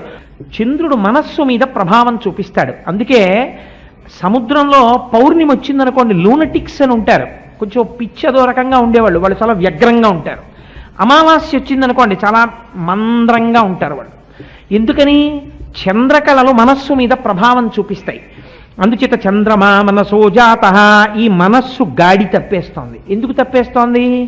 అందుకు దేశకాల సంకీర్తనం చేయిస్తారు. నువ్వు ఎక్కడున్నావో గుర్తుపెట్టుకో. ఎందుకని? కనీసం నీకు అది తెలుస్తుంది, భౌగోళిక జ్ఞానం. రెండో రహస్యం తెలుస్తుంది. ఏదో గంగా గోదావరియోర్ మధ్యదేశే వసతి గృహే సమస్త దేవతా బ్రాహ్మణ హరిహర సన్నిధౌ శ్రీ మహావిష్ణోరాజ్ఞ ప్రవర్తమాన శాద్య బ్రహ్మణ ద్వితీయ పరార్థే శ్వేతవరాహ కల్పే విశ్వతమంతరే కలియుగే ప్రథమ పాదే జంబూద్వీపే భరతవర్షే భరతఖండే మేరోహ దక్షిణ దిగ్భాగే అని చెప్పుకుని వచ్చి శ్రీ పార్థివనామ సంవత్సరే దక్షిణాయనే హేమంత ఋతు మార్గశీర్షమాసే శుక్లపక్షే దశిమ్యాం స్థిరవాసరే శుభనక్షత్ర శుభయోగ శుభకరణయే మంగళ విశేషణ విశిష్టాయాం. ఎందుకు ఇవన్నీ చెప్పడం? నీకొక విషయం తెలుస్తుంది, నేను హేమంత ఋతువులో ఉన్నాను. హేమంత ఋతువు అంటే ఏమిటి? వెంటనే నీకు ఒక విషయం జ్ఞాపకం రావాలి. హేమంత ఋతువు నందు బయట విశేషమైన మంచు పడుతూ ఉంటుంది, హిమ సంబంధం. మంచు పడుతూ ఉంటుంది, ఐశ్వర్యము ఇంటికి వస్తుంది. పంటలన్నీ కోతలు జరిగి ఇంటికి బియ్యం వస్తాయి. ఈ బియ్యం శాస్త్రం ఏం చెప్పిందో తెలుసా అండి? మీరు కావాలంటే కోటేశ్వరరావు అబద్ధం చెప్పారనుకుంటే రామాయణం అరణ్యకాండలో రాముడు వర్ణించి చెప్పిన శ్లోకాలు లక్ష్మణుడికి చెప్పినవి చూడండి. నవాగ్రయణ పూజ అని రైతులు చెయ్యాలి యథార్థమునకు. పంట కోత కోసి కత్తితోటి కంకులు తెచ్చి దెబ్బలు కొడతారు, లేకపోతే ట్రాక్టర్లు ఎక్కిస్తారు, తొక్కుతారు. ఏమని పిలుస్తున్నావు? ధాన్య లక్ష్మని పిలుస్తున్నావు. ఎన్ని దెబ్బలు కొడితే నీ ఇంటికి వస్తోంది ఆవిడ? ఇన్ని దెబ్బలు కొట్టి గింజ తెచ్చి ఉడికించి శక్తిగా మార్చుకోవడానికి ఇంట్లో పెడుతున్నావు. నువ్వు ఒక గింజ వేస్తే ఒక కంకుగా మార్చిన శార్వాణీ తత్వం ఒకటి ఉంది భూమిలో, అది ఈ కంటికి దొరకదు. దేనివల్ల మొక్క పెరుగుతోందో ఈ కంటితో చూడలేవు, పెరుగుతున్న మొక్కని చూడగలవంతే. ఈ ప్రాయశ్చిత్తం కోసమని ఈ తింటున్నటువంటి బియ్యాన్ని ఇంటికి తేగానే తను ముందు తినే ముందు నవాగ్రయణ పూజ అని చేస్తాడు, లేకపోతే పాపం సంక్రమిస్తుంది. ఇన్ని పనులు చేసి తెచ్చిన అన్నం తింటున్నాడు కాబట్టి కంకుల్ని కొట్టాడు, ఇదేంటి దాని మీద తొక్కాడు, కత్తి పెట్టి కోశాడు, ఇన్ని పనులు చేశాడు. మొక్కకి ప్రాణం ఉంటుంది కదండి, జగదీష్ చంద్రబోస్ నిరూపించారు. మరి మొక్కల్ని కోతల పేరు చెప్పి మీరు కత్తులు పట్టుకుని మీరు వెడుతుంటే మొక్కలు ఎంత తల్లడిల్లిపోతాయి మీరు ఆలోచించండి. ఆ కత్తులు పట్టుకుని వాళ్ళు వచ్చి కూర్చున్నప్పుడు ఈ వరి కంకులతో కూడినటువంటి పొలాలన్నీ ఎంత తల్లడిల్లిపోతాయి. అప్పుడు నిర్దాక్షిణ్యంగా ఇలా పట్టుకుని మీరు కొడవలి పట్టి కోసేస్తున్నారు కదా, కోసేసి కంకులన్నీ ఓ చోట పారేసి ట్రాక్టర్లతోటి మనుష్యులతోటి రోడ్ల మీద వేసి చక్రాలతోటి తొక్కుతున్నారే, ఆ ధాన్యపు గింజలు బస్తాలకిచ్చి తెస్తున్నారే, ఎంత హింస జరిగింది. అందుకు నా అన్నం తినే ముందు ప్రాయశ్చిత్తం కోసం అమ్మా నాకు ఇంతకన్నా దిక్కు లేదని నవాగ్రయణ పూజ చేస్తాడు. నువ్వు హేమంత ఋతువు అనగానే నీకు గుర్తు రావాలి, ఓహో నేను అన్నం తింటున్నాను, నవాగ్రయణ పూజ చేశాడో చెయ్యలేదో రైతు, ఈ అన్నం నాకు వస్తోంది. కాబట్టి నువ్వు ఒక బ్రాహ్మణుణ్ణి ఇంటికి పిలిచి కనీసంలో కనీసం హేమంత ఋతువులో మార్గశీర్ష మాసం రాగానే, అందుకే లక్ష్మీ సంబంధం, మార్గశిర మాసంలో లక్ష్మీదేవిని పూజ చేయండి అంటారు. తీసుకొచ్చి ఒక స్వయంపాకం ఇచ్చి ఒక నమస్కారం పెట్టాలి. అయా నీ అనుగ్రహం అమ్మా, ఇదిగో ఒక బ్రాహ్మణుడికి దానం చేసుకున్నాను, నా పాపము క్షమించుగాక అని ఆయన ఏం చెయ్యాలి? పుచ్చుకుని తినేసి వెళ్ళిపోవడం కాదు, ఆయన తిని గాయత్రి మంత్రం చెయ్యాలి. కూర్చుని తెల్లవారకట్ట సహస్ర గాయత్రి చెయ్యాలి. చేస్తే ఆయన చేసిన పాపాన్ని బ్రాహ్మణుడు తీయగలుగుతాడు తాను చేసిన గాయత్రి మంత్రం చేత. ఈయన అన్నం తిని ప్రాణం నిలబెట్టుకున్నాడు కాబట్టి, ఈ ధాన్యం ఆయన ఇచ్చాడు కాబట్టి ఆయన పాపం పోవడానికి నువ్వు ఉపయోగం పడతాడు. అందుకని పురోహితుడు పురమునకు హితమును కోరుతున్నాడు ఇలాగా. ఇది సమాజం అలా వెళ్ళాలని చెప్పింది. అందుకే బ్రాహ్మణోస్య ముఖమాసీత్ బాహూరాజన్యకృత ఊరూతదస్య యద్వైశ్య పద్భ్యాగం శూద్రో అజాయత అని చెప్పింది శాస్త్రం. వాళ్ళు కష్టపడకపోతే సమాజం ఎక్కడ నడుస్తుంది? ఆయన మహాపండితుడే, కాళ్ళు రెండు తెగిపోయాయి అనుకోండి, ఎక్కడికి వెళ్తాడు? శూద్రులు పాదముల యందున్నారు అన్నారు. గమనశక్తి లేదు, పాదం లేకపోతే నడవదిహ. అందుచేత అంత గొప్పవాడు, వాడు బాగుండాలని ఎవరు కోరుకోవాలి? బ్రాహ్మణోస్య ముఖమాసీత్, బ్రాహ్మణుడు కోరుకోవాలి. కోరుకున్నాడు కాబట్టి పురమ యొక్క హితమును కోరాడు కాబట్టి పురోహితుడు అవ్వాలి. ఇవి నీకు జ్ఞాపకం రావాలంటే నువ్వేం చేయాలి? నవాగ్రహణ పూజ గుర్తు రావాలంటే నీకు హేమంత ఋతువు నువ్వు సంకల్పం చెప్పాలి. అందుకే నిత్య పూజలో అయితే లఘు సంకల్పం చెప్తాం. కన్యాదానం చేస్తున్నారనుకోండి, మీరు ఈ నిత్య సంకల్పం చెప్పేస్తే కుదరదు, మహాసంకల్పం చెప్పాలి. అప్పుడు మహాసంకల్పం చెప్తారు, అద్భుతంగా ఉంటుంది. ఈ సృష్టి ఎలా ఉందో, నారాయణుడు ఎలా పడుకున్నాడో, దీన్ని ఏనుగులు ఎలా మోస్తున్నాయో, ఇలా ఎన్ని ఖండాలున్నాయో, ఎన్ని సముద్రాలున్నాయో, నువ్వు ఎక్కడున్నావో, ఎన్ని వడ్ల గింజలు పేర్చావో, ఇవన్నీ మహాసంకల్పం అని చెప్పి అప్పుడు కన్యాదానం చేస్తారు. అన్ని రెండు రెండు రెండు రెండు కింద తీసుకెడతారు మన వాళ్ళు. అందుకే అలా నువ్వు పూజ చేయడం మొదలు పెడితే కార్తీక సోమవారం నాడు ఏమవుతుంది? సోమ అంటే చంద్ర సంబంధం. చంద్రుడి యొక్క కాంతి చేత, చంద్రుడి యొక్క ప్రభావము చేత మనస్సు ప్రకాశిస్తుంది. ఇన్నాళ్ల నుంచి నీ మనస్సు ఏం చేస్తోంది? ఒక స్తోత్రం నేర్చుకోవే అంటే నేర్చుకుని కర్మేంద్రియాలకి చెప్పి తను జారిపోతోంది. ఇప్పుడు ఈ మనస్సు మళ్ళీ ఈశ్వరుడి వైపుకి నడవాలి.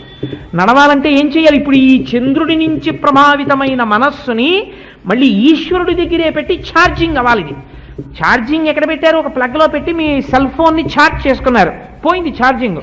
ఛార్జింగ్ ఎలా పోయిందో మీకు కనబడదు, ఛార్జింగ్ ఎలా అవుతుందో మీకు కనబడదు. ఇది గమ్మత్తు.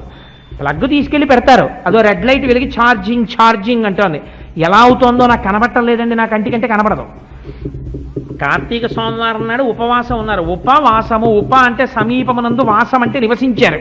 భగవంతుణ్ణే తలుచుకుని తలుచుకుని తలుచుకుని తలుచుకుని తలుచుకుని భగవంతుని యొక్క స్తోత్రంతో గడిపారు. శరీరమును నిలబెట్టడానికి కావలసినంత సాత్వికమైన ఆహారమే తిన్నారు. పంచామృతాలతో శివుడికి అభిషేకం చేశారు. పంచామృతముల వల్ల పంచ ఫలితములు వస్తాయి, అందుకే పంచామృతములు అన్నారు వాటిని. అభిషేకం చేశారు. సాయంకాలం అయిన తర్వాత నక్షత్ర దర్శనం చేశారు. నక్షత్రములకు రాజు చంద్రుడు, అందుకని చంద్ర దర్శనం చేశారు. ఆ చంద్రుడికి నమస్కారం చేశారు. ఇప్పుడు ఏమైంది? ఈ సోముడికి అధిదేవత పార్వతీదేవి. ఈ పార్వతీదేవి యొక్క అనుగ్రహము చంద్రుడి ద్వారా మీ మనస్సులోకి ప్రవేశిస్తుంది. అదే అమ్మవారి గురించి చెప్తూ లలితా సహస్రంలో ఒక మాట చెప్తారు. శివశక్త్యైక్య రూపిణి లలితాంబిక. ఇన్నాళ్ళు మాయలో తిప్పినటువంటి తల్లి మాయా అన్న తెర పైకెత్తేస్తుంది. అందుకని ఇప్పుడు పార్వతీ సంబంధమైనటువంటి పార్వతీదేవి చేత ప్రచోదనము పొందినటువంటి చంద్రుని యొక్క అనుగ్రహము మీ మనస్సు మీద పడాలి. పడితే ఇప్పుడు మీరు ఎటు తిరుగుతారు? శివాభిషేకము వైపుకి తిరిగారు, భగవంతుడి వైపుకి తిరిగారు. మనస్సు మళ్ళీ ఎక్కువగా అటెళ్ళింది. వెళ్ళాలంటే ఏమవ్వాలి? కృత్తికా నక్షత్రానికి అధిదేవత అయినటువంటి సూర్యుడికి అధిదేవత రుద్రుడు శివుడు. ఇది సోమ ఇప్పుడు ఏమైంది? స ఉమ పార్వతీ పరమేశ్వరులు అయిపోయారు. అందుకని శివాభిషేకం చేసి ఉపవాసం ఉండి చంద్రదర్శనం చేసి అన్నం తినో. ఇప్పుడు ఏమైంది? అర్థం చేస్తే మీ మనస్సు మళ్ళీ ఈశ్వరుడి వైపుకి తిరిగింది నైమిత్తిక కర్మ చేత. ఇప్పుడు నిత్యకర్మలోకి వచ్చి మళ్ళీ మంగళవారం నాడు కూర్చున్నారు. మళ్ళీ జాగ్రత్తగా ఉంటుంది. మళ్ళీ పూజ చేసేటప్పుడు అమ్మో భగవానుడు ఉన్నాడు, హేమంత ఋతువు లేకపోతే శరద్ ఋతువు, బయట మంచి వెన్నెల కాస్తోంది, ఇది కార్తీక మాసం దక్షిణాయనం, నేను చాలా జాగ్రత్తగా ఉండాలి, చక్కగా భగవంతుడిని ఉపాసన చెయ్యాలి, కృత్తికా నక్షత్రంతో కూడి ఉన్నాడు చంద్రుడు అని మీకు లోపల జ్ఞానం కలుగుతూ ఉంటుంది. ఇలా కలగాలంటే ఏం చేయాలి? నైమిత్తిక కర్మ చెయ్యాలి. అందుకని కార్తీక సోమవారము ప్రఖ్యాతి వహించింది, సాలగ్రామము ప్రఖ్యాతి వహించింది. సరే, ఇప్పుడు నేను సాలగ్రామం గురించి చెప్పను. సాలగ్రామం గురించి చెప్తే అదొక పెద్ద చాప్టర్ అయిపోయి కూర్చుంటుంది. అలా మార్గశీర్ష మాసంలో లక్ష్మీవారం, మనకి సాధారణంగా లక్ష్మీ పూజ అంటే శుక్రవారం నాడు చేస్తాం, కానీ లక్ష్మీవారం నాడు చేస్తాం మార్గశీర్ష మాసంలో. ఎందుకు లక్ష్మీవారం చెయ్యాలి అంటే అలా నిర్ణయం చేసిన వారు ఎవరంటే అమ్మవారే నిర్ణయం చేసింది. కనక మహాలక్ష్మి అమ్మవారిగా వెలిసేటటువంటి సమయంలో ఒక బ్రాహ్మణుడి యొక్క కుమార్తెకి ఆవిడ ప్రచోదనం చేసింది. అంటే ఐశ్వర్యం ఎందుకు పోతుందో మార్గశీర్ష మాసంలో లక్ష్మీవారం ఎందుకు పూజ చేయాలంటే అడగాలి మీరు పెద్దల్ని. అడిగితే ఎందుకు మీకు లక్ష్మీ కటాక్షం వస్తుందో మీకు చెప్తారు వాళ్ళు. మీరు ఎందుకు చేస్తారండి కనక మహాలక్ష్మి అమ్మవారి పూజ?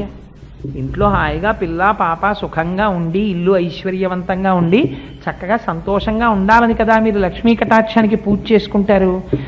ఆశ్చర్యం ఏమిటంటే కనక మహాలక్ష్మి అమ్మవారిని ఉపాసన చేసినటువంటి ఒక బ్రాహ్మణుడి కుమార్తె ప్రతిరోజు కూడా లక్ష్మీదేవితో చిన్న విగ్రహం పెట్టుకుని పూజ చేసేది. ఆవిడ తనకి బెల్లం ముక్క పెట్టినా అమ్మవారికి పెట్టి తను తినేది.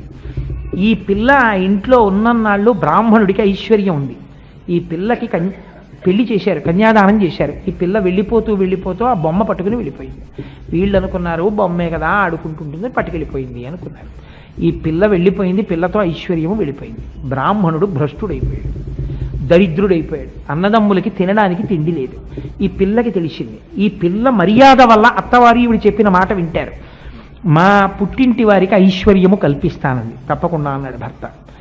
ఆ వచ్చినటువంటి అన్నగారిని పిలిచి, అన్నయ్య ఎంత బాధపడుతున్నావురా అని ఒక కుండ తీసుకొచ్చి కుండ నిండా మొహిరీలు పోసి ఇచ్చింది. కానీ అన్నయ్య జాగ్రత్త సుమా, దీన్ని పట్టుకెళ్ళేటప్పుడు అని చెప్పింది. ఆయన వెడుతూ ఆ కుండ తీసుకెళ్ళి ఓ చోట పెట్టి స్నానానికి వెళ్ళాడు. ఓ బాటసారి వచ్చి ఎత్తుకుపోయాడు.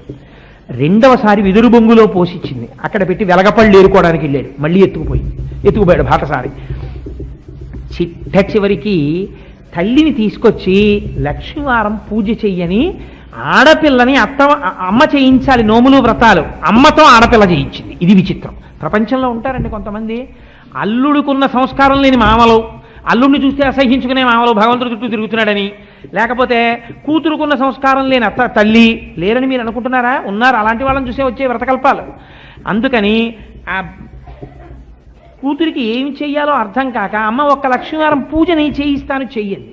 ఆవిడంది ఏం చెయ్యాలి పూజకంది? ఉపవాసం ఉండండి. నేను పొద్దున్న తినేసాను, ఆకలిస్తే మా ఇంట్లో ఏం లేదు కదా, మీ ఇంట్లో చద్దన్నం కనబడితే తినేసాను. నీ ప్రారంభం ఇలా ఉందమ్మా, వచ్చే లక్ష్మీవారం ఉండు అంది.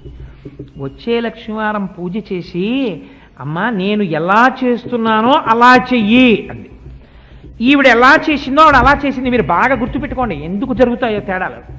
ఈవిడ స్నానం చేసింది, తల్లి స్నానం చేసింది. ఈవిడ పట్టుచీర కట్టుకుంది, తల్లి పట్టుచీర కట్టుకుంది. ఈవిడ బొట్టెట్టుకుంది, ఆవిడ బొట్టెట్టుకుంది. ఈవిడ కూర్చుంది, ఆవిడ కూర్చుంది. ఈవిడ పువ్వు వేసింది, ఆవిడ పువ్వు వేసింది. ఈవిడ 4 బూరులు నైవేద్యం పెట్టింది, ఆవిడ 4 బూరులు నైవేద్యం పెట్టింది. ఆఖరణ లక్ష్మీదేవి వచ్చి కూతురు దగ్గర కూర్చొని 4 బూరులు తినేసింది. మా అమ్మ దగ్గర కూడా తినండి, నాకు అక్కర్లేదు. అదేమమ్మా అంత మాట అన్నావు? మా అమ్మకి ఐశ్వర్యం దొరకాలనే నేను ఈ వ్రతం చేయించానమ్మా అంది. ఆవిడంది, చిన్నతనంలో నువ్వు బొమ్మగా ఆరాధించలేదు, ఈవిడ లక్ష్మి అని నన్ను ఆరాధన చేస్తున్నావు. పట్టుకుని ఒక రోజున మనస్సులో పరితపించిపోతూ నా పూజ చేస్తున్నావు. దిక్కుమాలిన పిల్ల అన్నానికి రాదు, నీళ్లకు రాదు, అస్తమానం ఈ బొమ్మట్టు కూర్చుంటుందని చెప్పి మీ అమ్మ నిన్ను గౌను పట్టుకుని లాక్కెళ్ళి వీపు మీద కొట్టింది. నువ్వు నా భావన ఎందున్నావు కాబట్టి ఆ దెబ్బలు నేను తిన్నాను. అందుకని అసహ్యం మీ అమ్మ అంటే. నేను ఇవ్వవలసింది తీసేశాను, అందుకని మీ అమ్మకి ఇవ్వను. అమ్మా నువ్వు ఇవ్వకపోతే ఎవరిస్తారమ్మా? కొట్టినా నువ్వే, పెట్టినా నువ్వే, అందుకని అమ్మా నువ్వే పెట్టాలి అంది. అంటే నువ్వు అడిగావు కాబట్టి ఇస్తున్నానని ఐశ్వర్యం ఇచ్చింది. ఎందుకు పోతుంది ఐశ్వర్యం అంటే, ఉన్న 4 రూపాయలు చూసుకుని ఒళ్ళు కొవ్వెక్కి భగవంతుణ్ణి నమ్ముకున్న వాడిని చూసినప్పుడు నమస్కారం చేయడం చేత కాకపోతే ఐశ్వర్యం పోతుంది. అది ప్రధాన కారణం. అందుకని అన్నిటికన్నా ముందు ఏదంటే భాగవతుల దగ్గర తల వంచడం నేర్చుకో. అక్కడ అత్తగారా, పెద్దదా, చిన్నదా కాదు, నీ కడుపున పుట్టిన కూతురైనా సరే నీకన్నా భక్తిలో ఎక్కువగా ఉంటుంది అని నీకు తెలిస్తే నువ్వు మర్యాదగా ఉండాలి. ఆ కూతురుతో చాలా జాగ్రత్తగా ఉండాలి. ఆవిడ ఏ మనస్సులో రంజిల్లుతోందో జాగ్రత్తగా ఉండి. ఈ సత్యం తెలుసుకోవడానికి కనక మహాలక్ష్మి వారి పూజ. అప్పుడు ఆవిడ వరం ఇచ్చింది. మార్గశీర్ష మాసంలో లక్ష్మీవారన్నాడు ప్రత్యేకించి దశమి తిథి నాడు నన్ను ఎవరు పూజ చేస్తున్నారో వాళ్ళకి అఖండ ఐశ్వర్యం ఇస్తానంది. అనుకోకుండా మీ అపార్ట్మెంట్కి పోస్ట్ పోన్ చేసి చేసి చేసి చేసి దశమి నాడు వచ్చాను నేను మార్గశీర్ష మాసంలో. ఇదో విచిత్రం. అందుకని ఇది ఎవరు నిర్దేశించారు? కనక మహాలక్ష్మి అమ్మవారు నిర్దేశించింది. బురుజుపేట అని మనకి ఇప్పటికీ విశాఖపట్నంలో బురుజుపేటలో ఉంది అమ్మవారు, బురుజుపేటలో ఉందంటారు. బురుజుపేట అంటే ఏమిటో తెలుసా అండి? అసలు కాశీలో అన్నం దొరకలేదని కోపగించి మహానుభావుడు శపిస్తానంటే వ్యాసుణ్ణి ఒక్కసారి బయటికి తోసేసింది అమ్మ పరమశివుడు. అగస్త్యుడు పార్వతీ కళ్యాణం కోసం విడిచిపెట్టి వచ్చాడు. వచ్చిన తర్వాత విశాఖేశ్వరుడు అని సుబ్రహ్మణ్యారాధన జరిగింది విశాఖపట్నంలో. విశాఖపట్నం సుబ్రహ్మణ్య క్షేత్రం, అందుకే దానికి విశాఖపట్నం అని పేరు. అటువంటి చోట అమ్మవారు వెలిసింది తనంత తాను. అప్పుడు ఆ రాజులు కోట బురుజులు ఉండేవి. ఆ కోట బురుజుల దగ్గర అమ్మవారి దేవాలయం కట్టి వాళ్ళు అద్భుతంగా పోషణ చేశారు, పూజలు చేశారు. మహమ్మదీయులు దండయాత్ర చేసినప్పుడు ఆ కోట బురుజులు పగలగొట్టి దేవాలయం పగలగొట్టారు. పగలగొడితే మళ్ళీ వాళ్ళు హైందవులు తీసుకుని తమ కోట తాము దక్కించుకున్నప్పుడు అమ్మవారికి తిరిగి దేవాలయం కట్టబోయారు. కట్టబోతే అమ్మవారు ఒకనాడు ఇంత హేయమైనటువంటి పని జరిగింది, భగవంతుడన్నవాడు అంతటా ఉన్నవాడని గుర్తించలేక బిడ్డలు ఎలా తగులాడుకుంటున్నారన్నది భవిష్యత్తరాలు తెలుసుకోవాలి. అందుకని నాకు దేవాలయం వద్దు, నేను నిత్యపునీతురాలను అవుతాను. ఎలా అవుతానో తెలుసా? సూర్యనారాయణుడి యొక్క చేతులు నన్ను ఎప్పుడూ తడుగుతూ ఉండాలి. కరములని కదా కిరణములకు, ఆయన చేతులు నాకు తగలాలి. నా స్వామి చేతులతో నాకు తగులుతూ ఉండాలి. ఆయన చేతులు తగులుతుంటే నేను పొంగిపోతుంటాను భార్యని కనుక. అపారమైన ఐశ్వర్యం కటాక్షిస్తాను. పైన గోపురం లేకుండా నా మీద సూర్యనారాయణ కిరణములు పడాలి. భక్తులు కూడా అలాగే వచ్చి నన్ను ముట్టుకోవచ్చు, బిడ్డలు కూడా. ఇంక ఇవాళ నుంచి అర్చక సంబంధమైన పూజ కాదు, బిడ్డలే వచ్చి నా పాదాల మీద పసుపు కుంకాలు వేసుకోవచ్చు అని అమ్మవారు వరం ఇచ్చింది. కనక మహాలక్ష్మి అమ్మవారు మాట్లాడి వరం ఇస్తే అప్పటి నుంచి పూజ అలా జరిగేది. గమ్మత్తు ఏమిటంటే ఆంగ్లేయుల పరిపాలనా కాలంలో ఒక్కసారి మాత్రం విశాఖపట్నం బురుజుపేట ఇరుకైపోతోందని చెప్పి అమ్మవారి విగ్రహాలను అక్కడి నుంచి తీసేసి తరలించారు. విశాఖపట్నం అంతా అంతు తెలియని వ్యాధి వచ్చేస్తే అప్పుడు ఆంగ్లేయుల మీద తిరగబడ్డారు. మీరు కనక మహాలక్ష్మి అమ్మవారి యొక్క మూర్తిని తొలగించడం వల్లే ఇవన్నీ వచ్చాయి, ఎక్కడ తీశారో మళ్ళీ అక్కడ పెట్టేసేయండి అని మళ్ళీ తీసుకెళ్లి అమ్మవారి విగ్రహాన్ని యథాస్థానమనందు పెట్టేశారు. ఎలా వచ్చిందో వ్యాధి అలా ఆగిపోయింది. ఇది చరిత్రలో యథార్థంగా జరిగిన సత్యం. కోటేశ్వరరావు గారు అబద్ధం చెప్పారని మీరు అనుకుంటే మీరు కనక మహాలక్ష్మి అమ్మవారి దేవస్థానం వాళ్ళని అడగచ్చు, ఇది నిజమేనా అండి అని. ఇది బుక్స్లో ఇప్పటికీ కూడా పరమసత్యంగా ఉన్నది. ఆ తల్లి ఆనాటి నుంచి ఈనాటి వరకు తాను ప్రకటించిన రీతిలో ఎవరు లక్ష్మీవారానికి గురువారం అని పేరు. గురువారం అంటే బృహస్పతి, దేవగురువు బృహస్పతి అధిదేవత. అందుచేత ఎవరు గురువారం నాడు పూజ చేస్తారో మార్గశీర్షంలో ఆనాడు వాళ్ళకి నేను లక్ష్మీ కటాక్షం ఇస్తాను అని తల్లి ప్రతిజ్ఞ చేసింది. అందుకని మార్గశీర్షంలో లక్ష్మీవారం నాడు అమ్మవారి పూజలు వచ్చాయి. తల్లి ఒక్కొక్క నాడు సంతోషిస్తుంది ఒక్కొక్కరి భక్తికి. ఆనాడు ఆ బ్రాహ్మణ పిల్ల యొక్క భక్తికి అనుగ్రహించింది. నీలా ఎవరైనా మార్గశిర మాసంలో ఒక్క లక్ష్మీవారం పూజ చేసినా ఐశ్వర్యం ఇచ్చేస్తారండి. అమ్మవారు అన్న మాటకి నిలబడిపోయింది.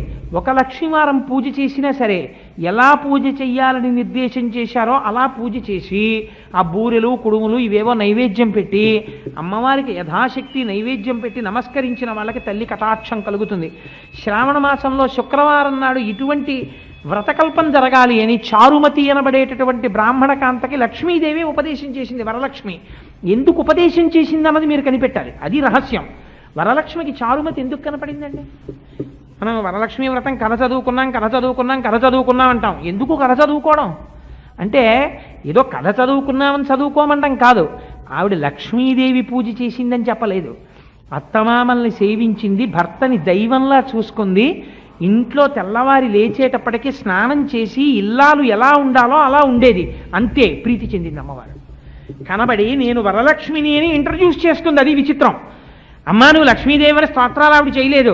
ఈవిడొచ్చి అమ్మ నేను వరలక్ష్మినమ్మా నన్ను పూజ చేయవా అని అడిగింది. ఒక్కొక్క నాడు భగవంతుడు అనుగ్రహం ఎలా ఉంటుందో చూడండి. ఆనాడు చెప్పింది వరలక్ష్మీదేవి, శ్రావణ మాసంలో పౌర్ణమికి ముందు వచ్చేటటువంటి శుక్రవారం నాడు నన్ను ఎవరు ఉపాసన చేస్తున్నారో వారికి వరలక్ష్మినై నేను కోరికలు ఈడేరుస్తాను అని వ్రతకల్పం చెప్పింది. శివుడు పార్వతీదేవికి చెప్పాడు. ఆ వ్రతకల్పం ఎలా ఉందో అలాగే చేస్తామంతే ఇప్పటికీ. అందుకని ఇవన్నీ ఎక్కడి నుంచి వస్తాయి? నైమిత్తిక కర్మలు. అంటే ఈ నైమిత్తిక కర్మలన్నీ కూడా మీ మనస్సుని బాగు చేసుకోవడానికి ఉపయోగపడేవి. ఒక స్త్రీకి ధర్మం ఏమిటండి? ఒక స్త్రీకి ధర్మం మీరు ఎప్పుడైనా రామాయణం ఉత్తరాఖండలో చూడండి, సీతాదేవి పూజలు చేసినట్టు చెప్పలేదు. సీతాదేవి తెల్లవారి లేచి స్నానం చేసి అత్తగారికి నమస్కారం చేసి భర్త పాదములకు నమస్కారం చేసింది. స్త్రీ ఎలా ప్రవర్తించాలో అలా ప్రవర్తిస్తే, భర్తగారు సంధ్యావందనం చేసుకోవాలంటే భార్య గారు మడినీళ్లు పట్టుకెళ్ళి అక్కడ పెట్టింది అనుకోండి, పూజ గది శుభ్రం చేసి పెట్టింది అనుకోండి, కాస్త ముగ్గేసి పెట్టింది అనుకోండి, అపారమైన పుణ్యం ఆవిడ ఖాతాలో పడిపోతుంది. వెళ్ళి ఆవిడ నేను పూజ చేసుకోవాలి, నీ ఇష్టం నువ్వు చేస్తే చేసుకోవాలి, అట్లా మానే అందనుకోండి. నా పూజ అయ్యాక ఇన్నింటికి నువ్వు చేసి సంధ్యావందనం అంటే ప్రాయశ్చిత్త సంధ్యావందనం మొగుడు చేసుకునేటట్టు చేసిన పాపం ఆవిడ ఖాతాలో పడిపోతుంది. వెళ్ళి ఎలా ఉండాలో అలా ఉండాలి. అలా ఉంది కాబట్టి చారుమతికి వరలక్ష్మీదేవి దర్శనమిచ్చింది. నువ్వు అలా ఉండడం నేర్చుకో, ఇల్లాలిని బట్టే ఐశ్వర్యం ఉంటుంది. అందుకని శ్రావణ మాసంలో వరలక్ష్మీ వ్రతం చేయించడానికి కథ చదువుకోండి అనడానికి కారణం, చారుమతికి ఎలా ప్రసన్నమైందో నీకు అలా ప్రసన్నం అవ్వాలంటే వ్రతం చేస్తే కాదు, వ్రతం అనుషంగికం. అలా ఉండడం ముందు నేర్చుకో. నేర్చుకున్నప్పుడు వ్రతం చేయి, అదృష్టం కలుగుతుంది. వ్రతం ఇక్కడ చేసేసి వచ్చి కుర్చీలో కూర్చున్న దగ్గర నుంచి ఆయన్ని అత్తగారిని మామగారిని చెండేస్తే వరలక్ష్మి అనుగ్రహం ఎక్కడి నుంచి కలుగుతుంది? కలగదు. అందుచేత ఇవి తెలుసుకోవడానికి మనసుకు పట్టిన బూజుని కర్ర పెట్టి దులపడానికి నైమిత్తిక కర్మలు వస్తాయి. అంతేకాని ఏమంటే మార్గశిర మాసంలో లక్ష్మీవారం నాడే చెయ్యాలా, పొద్దున్నే చెయ్యాలా, సాయంకాలం చెయ్యాలా, కొబ్బరికాయ ఇటు తిప్పి పెట్టాలా, కొబ్బరికాయ అటు తిప్పి పెట్టాలా, ఇవన్నీ అనుషంగికమైన విషయాలు. అసలు దాని వెనకాతల ఉన్న పరమరహస్యం ఏమిటో నువ్వు అర్థం చేసుకుంటే నువ్వు చేసినటువంటి పనికి సార్థకత కలుగుతుంది. కాబట్టి దానాదీన ప్రధానమైన విషయం ఇది. భగవంతుని యొక్క పాదముల యందు విస్మరణము ఉండకూడదు. భాగవతంలో ఏం చెప్పారో తెలుసా అండి? మరణమేది జీవనమేది అని అడిగారు. అడిగితే ఎంత అందంగా చెప్పేశాడంటే శుకుడు, జీవనమనగా భగవంతుని యొక్క పాదార విందముల యందు విస్మృతి కలగకుండుట, అంటే ఈశ్వరుణ్ణి మరిచిపోయి బ్రతకకుండుట, అలా బ్రతుకుట మరణము. వాడు బ్రతికి ఉన్నాడా? తిరుగుతున్నాడు. నడపీనుగు, తిరుగుచున్న శవము. భగవంతుని యొక్క పాదముల యందు విస్మృతి లేదు. పూజ చేస్తున్నట్టు రమణ మహర్షి పూజలు చేసినట్టు ఎక్కడా లేదు. అందుకని ఆయన భక్తుడు కాడని మీరు అనగలరా? భగవంతుని యొక్క పాదముల నుంచి విడిపడకుండా కష్టమైనా సుఖమైనా ఎప్పుడు ఆయన్నే తలుచుకుంటున్నాడు అనుకోండి, అది జీవనము. వాడు బ్రతికి ఉన్నవాడు అని వాణ్ణి పిలు. మిగిలినటువంటి వారికి ఆ స్థాయి ఉన్నది కాదు. కాబట్టి జీవించి ఉన్నాడా మరణించి ఉన్నాడా, భగవంతుని యొక్క నామముతోడి అనుబంధము.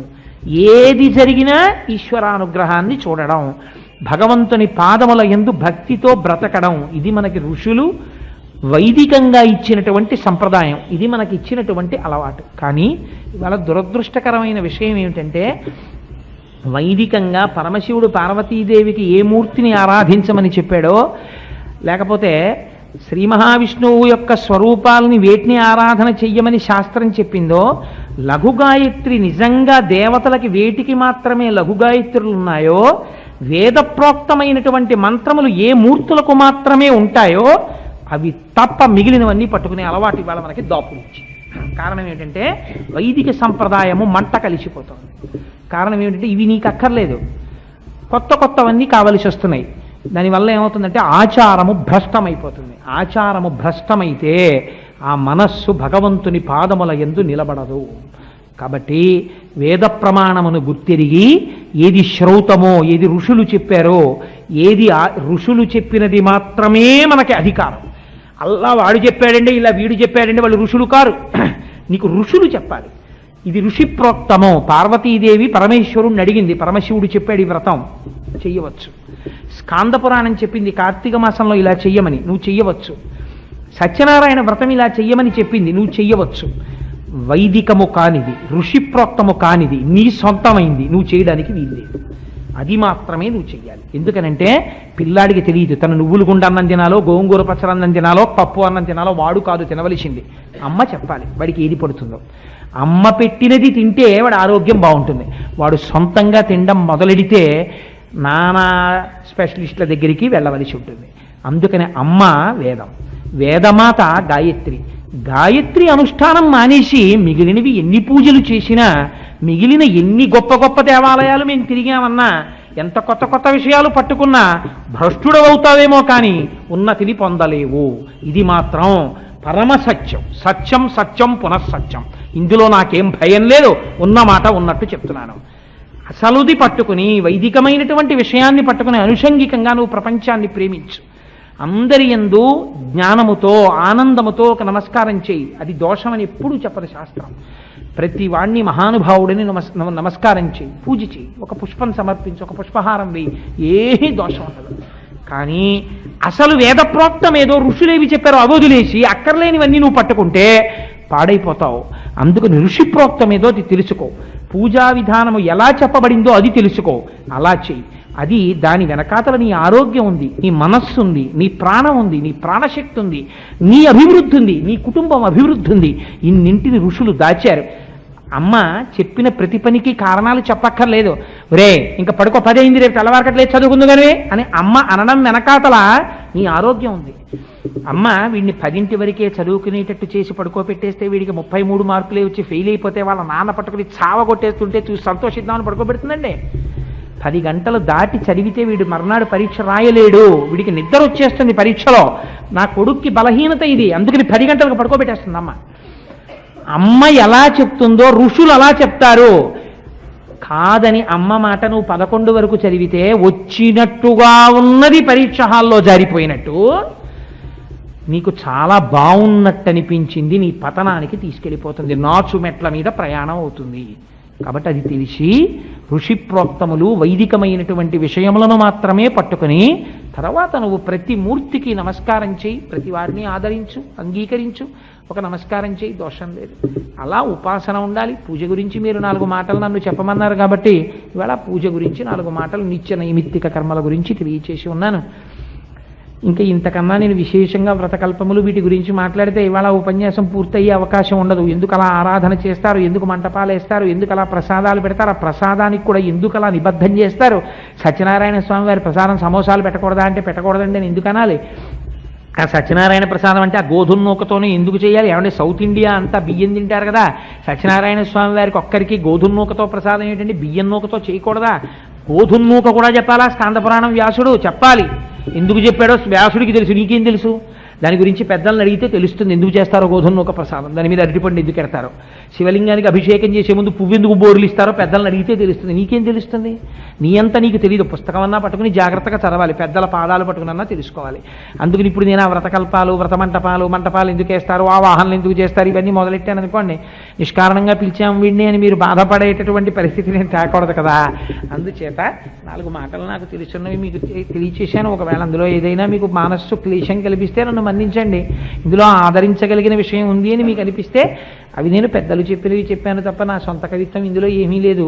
ఆ గొప్పతనం ఏదైనా ఉంటే ఋషులకు పెద్దలకు మాత్రమే చెందుతుంది అని తెలియచేసుకుంటూ, సరే ఒక దశమి మార్గశీర్ష మాసంలో ఇంత మంచి కాలంలో అసుర సంధ్య వేళలో భగవత్ సంబంధమైన విషయం, ఇది కూడా మనస్సు బూజు దులుపుకోవడమే కదండి, ఇది కూడా ఒక నైమిత్తిక కర్మ.